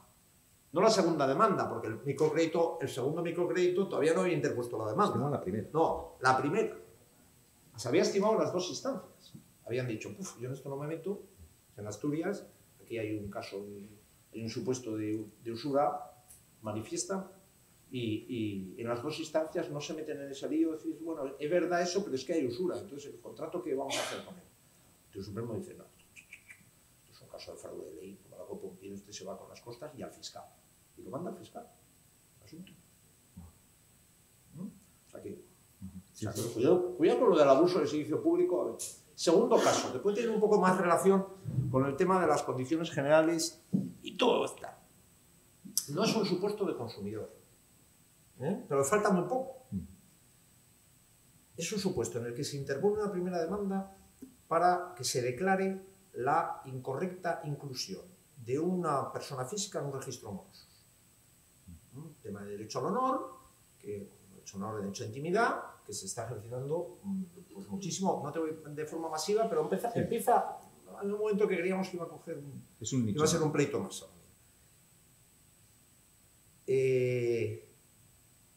A ver cómo era. Sí. Se dicta sentencia, se reconoce sentencia firme. Pero no reclama cantidad. En el primer pleito no reclama cantidad, solamente que se declare que se ha incluido debidamente el registro moroso. Gana con costas, se declara. Segundo pleito, ahora reclamo cantidad, la indemnización. Y dice el Tribunal Supremo, abuso del servicio público. Usted no tenía por qué haber disociado. Solo admitimos la disociación, solo admitimos que usted no acumule, o sea, esto es una acumulación de acciones, solo admitimos no acumule cuando la relación jurídica es conflictiva. Hay certidumbre sobre la relación jurídica, es decir, sobre la posibilidad de que se declare que usted realmente fue incluido indebidamente en los registros morosos. Dice, no tenemos ninguna duda de que eso fue usted incorrectamente incorporado, por lo tanto usted tenía que haber acumulado.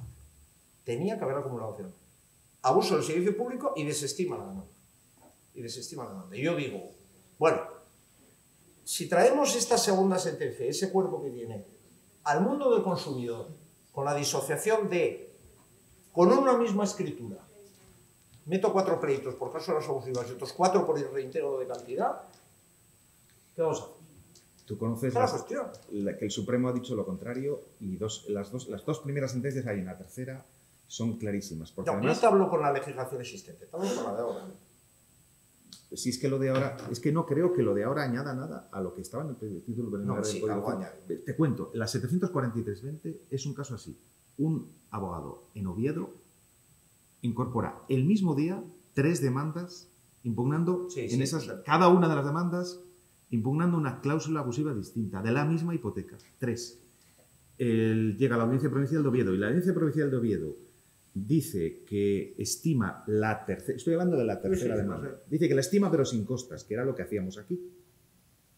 Y llega al Tribunal Supremo el recurrente pidiendo que tiene derecho al crédito en costas.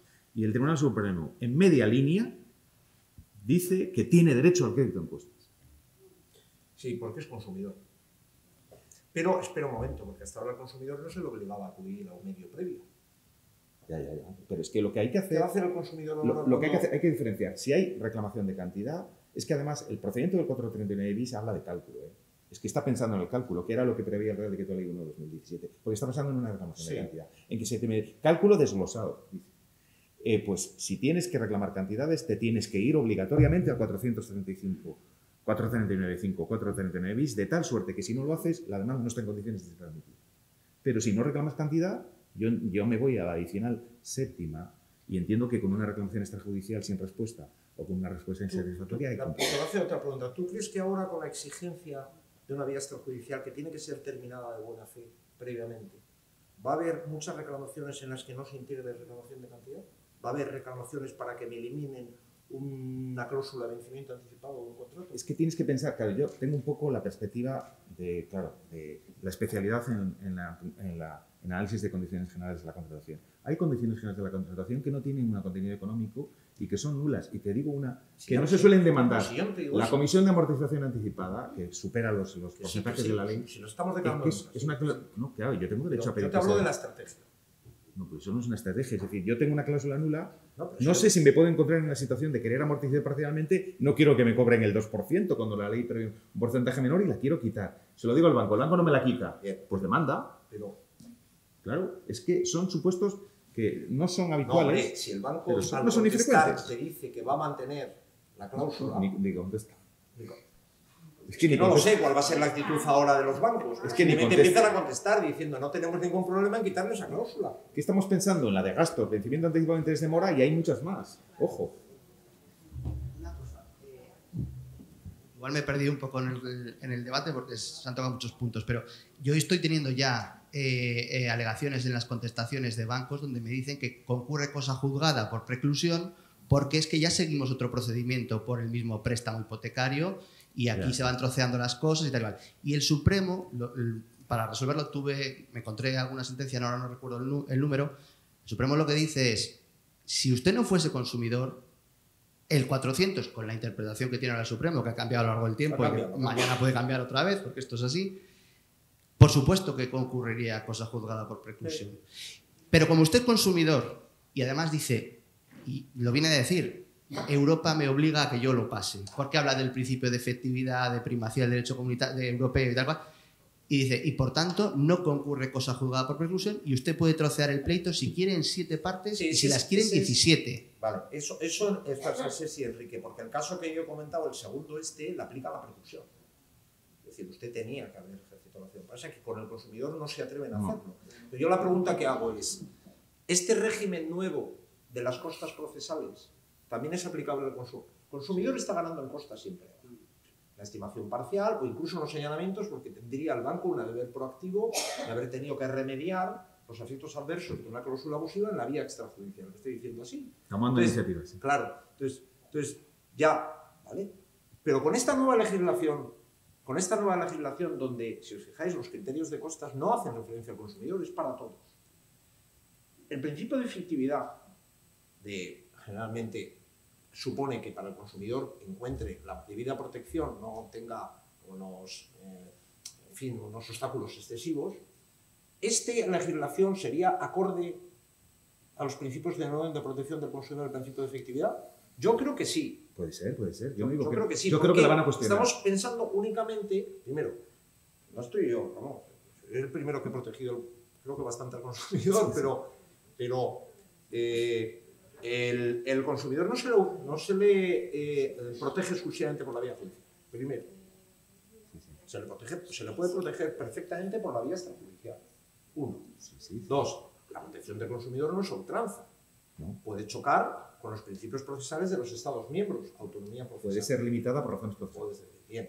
Y además, los principios de la Unión también protegen la resolución alternativa de conflictos. Sí, tenemos la directiva del reglamento del año 13. No es absoluta. Año 13. Por tanto, incorporar, exigir al consumidor terminar un trámite extrajudicial previo y terminarlo bien para ganar en costas, ¿sería contrario al principio de efectividad? Yo creo que no.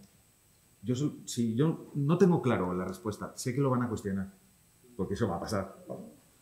No tengo clara la respuesta. Puede ser que sí o que no. Pero lo que tengo claro es que, por ejemplo, el Tribunal Supremo Español le tiene un miedo a este tema. Natural. Si le tiene un miedo al Tribunal Supremo, ¿cuál no lo voy a tener yo? O sea que sí, es posible que sí o es posible que no. No me parece tan importante. Lo preciso. Insisto, cuando hay reclamación de cantidad entiendo que el procedimiento del 479 bis es obligatorio. Insisto, si se reclaman cantidades hay que acudir a ese procedimiento. Si no, la demanda no debe ser admitida a trámite. Lo que digo es que eso no sucede con las acciones individuales de impugnación de consumidores que no tengan esa consecuencia económica. E insisto, y tampoco lo planteo de manera absoluta. A lo mejor, la adicional séptima de la ley prevé hasta tal punto un priority, una entrada priority, que no se sujeta al plazo del año. Que no tienes por qué guardar confidencialidad. No lo sé, ¿eh? No lo sé. Yo creo que confidencialidad hay que guardarlo. Pues podrían haberlo dejado más claro. No, porque los criterios, vuelvo a decir lo mismo que ha dicho Eduardo, o sea, el tipo de negociación existe y cualquier esto ha previsto en las leyes, pero hay unas reglas especiales para la negociación. Puede ser, puede ser. En la Pero como poco nos lo tenemos que cuestionar, ¿eh? Nosotros lo tenemos que hacer esa pregunta. Yo quiero decir una cosa muy breve ya, porque yo creo que nos queremos ya tomar café todos. Pero vamos a ver, esa sentencia que has comentado, José, sobre la intromisión del derecho al honor, que no se reconoció la indemnización, es que yo creo que ahí sí que es muy claro porque lo que se aplica es la ley especial, es decir, la propia ley orgánica de intromisión al derecho al honor que dice que hay una presunción de daño. Puede ser una es decir, obligatoriamente tenías que haberlo pedido. Creo que no se podría entonces generalizar. Y volveríamos otra vez a que lo del abuso se va a quedar en nada. Pero el Tribunal Supremo no lo resuelve por ahí. El Tribunal Supremo dice que en ese caso hay preclusión, artículo 400, y no hay ninguna explicación razonable para que no acumular acciones. Para no acumular. Mira, y pone otro ejemplo. El Tribunal Supremo y pone, cuando hay certidumbre en la relación jurídica, cuando no existe más bien incertidumbre en la relación jurídica en cuanto a sus efectos, naturaleza y tal, no hay por qué no acumular. Dice, es verdad que como han dicho una cosa en el año 22, dijeron decir, en el caso que dijimos en el año 22, era un caso de otro supuesto que también... Swap. No era un swap. 776-22. Swap. Es como una máquina de... Pero no era un swap. ¿Hay un swap? No. La primera fue un swap. No. Cuando empezaron, espera, un ley 57-68, 136-22. Era una ley esa es anterior. 57-68. Entrega de cantidades anticipadas en la compraventa de viviendas. Entonces, pues, ¿qué pasó en ese pleito? En ese pleito, primero acudieron a una acción de declaración de la responsabilidad del banco por la necesidad que tiene como responsable por no haber pedido garantías y tal al promotor. Bien. Y no ejercitaron la acción de reintegro. Y en el segundo caso ejercitaron la acción de reintegro. Sí, porque la primera relación no tenía certidumbre. Teníamos que ver si había habido resolución, si realmente era el banco en el que se habían integrado las cantidades. Es decir, había cierta incertidumbre que podía explicar que no pidiera el reintegro de cantidad. Pero en la segunda dice, no concurre lo mismo que en el otro. Aquí no hay ningún incertidumbre. Y por lo tanto, ese es el argumento en el que se encara. Yo digo, en una cláusula abusiva de gastos, que uno reclama mañana, ¿qué incertidumbre tiene hoy en día eso? Sí. Entonces, ¿se va a trasladar eso al mundo del consumidor, esa doctrina del Tribunal Supremo, teniendo en cuenta lo lógico sería que sí? Es que la doctrina del Tribunal Supremo sobre la cosa juzgada a mí me parece un error. No, porque mezcla el concepto de incertidumbre, utilizar el concepto de incertidumbre y entremezclarlo con algo tan denso como la cosa juzgada, me parece una catástrofe. Creo que lo que tenía que haber hecho el Tribunal Supremo es utilizar el concepto de incertidumbre para otro argumento que los bancos alegaban, que no era el de la cosa juzgada, sino el del abuso, el de la mala fe. Sí. Pero en vez de hacerlo, lo mezcló con el de la cosa juzgada y nos ha generado un grumo, una cosa indigerible. Lo cierto es que lo que quiero decir al principio es que hay dos sentencias del Supremo que en cierto modo se adelantan al concepto abuso del servicio público, hablando del concepto abuso del proceso. Y que las tenéis ahí y que no hacen referencia ni siquiera a la ley que ya estaba, en el segundo caso estaba publicada. Sí. No había entrado en vigor esta parte, pero estaba a punto de entrar en vigor, porque es creo que es del 5 de febrero, la segunda. Sí. Que tenéis en cuenta que esto, ha venido para cambiar algo. Yo creo que está en la idea de todos. ¿Puedo? Sí. A ver, también tenemos que ver el lado oscuro de los servicios jurídicos de los bancos. Sí. A ver, si nosotros interponemos una demanda con acción declarativa de nulidad de gastos, devolución y de subrogación, lo más probable es que nos vayamos a apelación. El consumidor tiene que estar esperando 4 años para que le devuelvan los gastos. Por lo tanto, como el juez nos lo permite, el Supremo nos lo permite, pues le devolvemos esos gastos al consumidor y luego ya sabemos que la otra, que tiene un riesgo potencial enorme, porque a veces son unos porcentajes del 2% sobre el capital, y que sí se lo aplican efectivamente, porque yo he tenido casos en los que se lo habían aplicado y tuve que ejercitar también la de devolución de cantidad. La Comisión de Posiciones Deudoras, he tenido una sentencia ahora favorable de 7.000 y pico euros de devolución. Claro que la aplican y claro que hay que ir con ella a juicio. Entonces, yo creo que aquí lo único que hacemos es alimentar al banco, porque al rebajársele las costas, pues estos continúan el procedimiento, van a apelación, y al final, pues ellos ganan dinero. Nosotros somos abogados de provincia, pero ellos son grandes despachos de abogados y están ganando muchísimo dinero. Entonces, ¿por qué no rebajan a nosotros, pobres, las costas, cuando en realidad los que se están forrando son los servicios jurídicos del BBV, que está todo el día con la prescripción, que ya se sabe claramente que es nula y sigue con la prescripción, que no tiene que devolver? ¿Por qué? ¿Por qué nos rebajan a nosotros, que somos unos mindundis, las costas, cuando en realidad le están dando dinero a ganar a los servicios jurídicos de todos los bancos? Eso. Bueno. Gracias. Bueno, Sonia, después de la soflama. Parece muy bien, estoy de acuerdo. Es verdad, es que es así. No, hombre, el abuso del servicio público no se produce solamente por el que reclama. Vamos, en infinidad de ocasiones por los bancos. Pero entonces, ¿abuso existe entonces? ¿Hay abuso? ¿Hay abuso? ¿Hay abuso de un servicio público entonces? ¿Sí o no? Sí, bueno, entonces hay cierta justificación de la reforma. Pero cuando damos la apelación sabemos fehacientemente que vamos a apelación. ¿Por qué tenemos que hacerlo sufrir al consumidor con un juicio primero en instancia y luego otro en apelación por las cosas de uno o de otro, con esa incertidumbre y esa gratitud de plazos? Es que nosotros vemos muchas cosas también. No vemos el caso que tú nos estás diciendo, estamos viendo muchas otras cosas que nos llaman la atención. Que nos llaman la atención. En fin, pero muchas, en mucha cantidad. Entonces, al final de todo eso, de todo ese proceso, yo estoy convencido que pagan justos por pecadores. Que a todo el mundo lo obligan ahora a iniciar una vía de negociación que posiblemente tenía que estar para esos supuestos que realmente han producido una tensión tremenda en el servicio público. Pero por un justo merece no aplicarlo. ¿Por un? Porque haya un solo justo merece no aplicarlo. Pero ¿cuál es el problema? Es decir, empezar por una vía de negociación a ver si te dan la razón, ¿es un problema? No, lo que pasa es que nos obligan a ir a apelación. Cuando decimos una cláusula un poco más rara, que son muy peligrosas potencialmente, nos mandan a apelación y tardamos 4 años porque ustedes están saturados y están saturados porque ellos lo están usando. Sí, pero todo eso está muy bien, pero yo te hablo de la reforma legal. Quiero decir, entonces, ¿tratar de llegar a una solución cuanto antes en la vía extrajudicial está mal? No, pero siempre les metemos una reclamación previa extrajudicial. Yo no conozco ningún compañero que no lo haga, la verdad. De hecho, yo la meto por gasto de mínimo que vale casi 40 euros por cliente.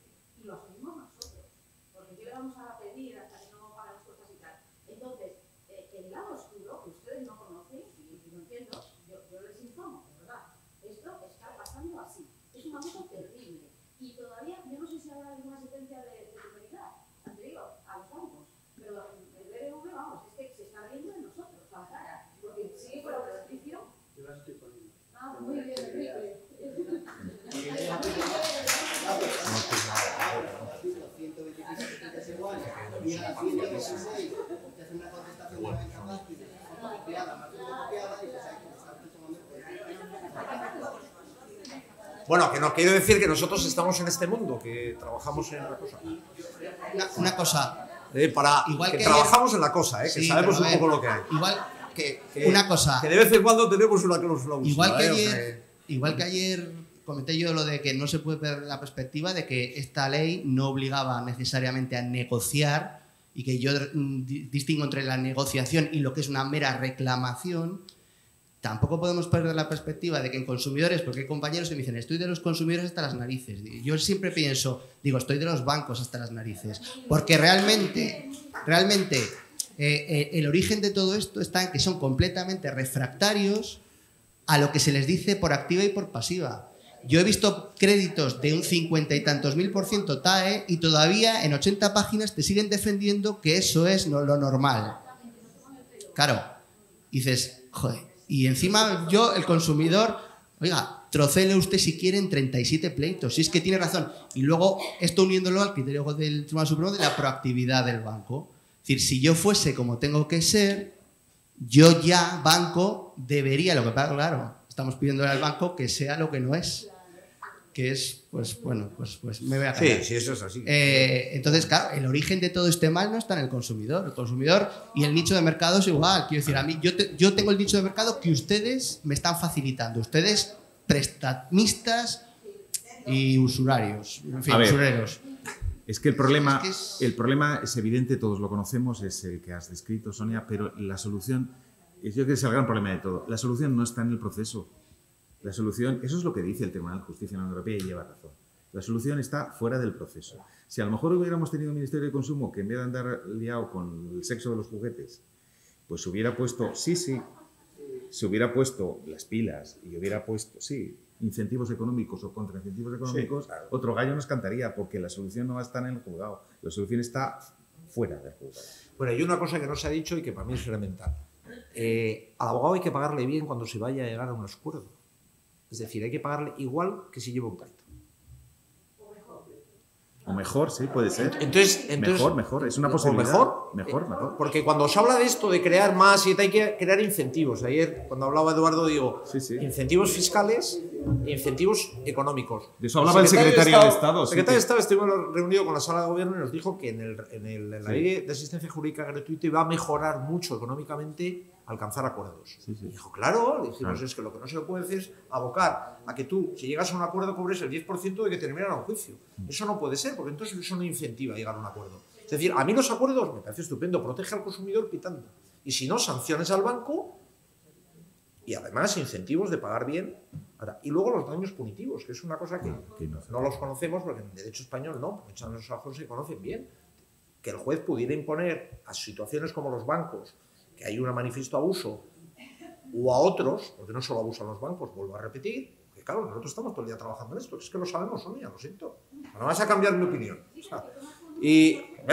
Entonces, que se puede imponer, bueno, por vía de multa, que ahora se puede. Bueno, ahora hay recargos. 47 con abuso del servicio público. Hay recargos. Daños punitivos. Eduardo. No, con esto de los incentivos fiscales en Italia, desde el 2009 es obligatoria la mediación. Solo empezó a funcionar bien en Italia, en 2009 con un pequeño paréntesis en 2010, hasta que hicieron bien el decreto legislativo, solo empezó a funcionar bien cuando hubo incentivos fiscales. Y a mí mis colegas italianos, que yo estaba desde el principio estuve en Italia trabajando sobre esto, me dicen, pero ¿cómo puede ser que en España queréis que funcione sin incentivos fiscales? En Italia, claro. Desde el momento en el que alguien consigue un acuerdo a través de mediación, se le desgrava en su IRPF, en su declaración de la renta al cliente, un porcentaje de lo que se declara que se ha conseguido ahorrar en el pleito. Es decir, que hay un incentivo fiscal muy fuerte que llega al particular y que el particular dice, bueno, ante esta situación yo prefiero que mi abogado lo intente y que consiga el acuerdo antes de seguir en el pleito. La ley lo prevé, lo que pasa es que obliga a elevar escritura pública, ¿de acuerdo? Claro, entonces empezamos a gastar. No sé en Italia cómo lo hicieron, porque temen que cualquiera venga con un documento y diga, hemos llegado a este acuerdo y no. Obligan a la escritura pública, sí. Pero claro que tiene que haber incentivos fiscales y promocionar bien la posibilidad de acuerdo a los profesionales. En fin, oye, pues no sé si a las 12 continuamos. Que es muy importante lo de Raquel. Sí, es un buen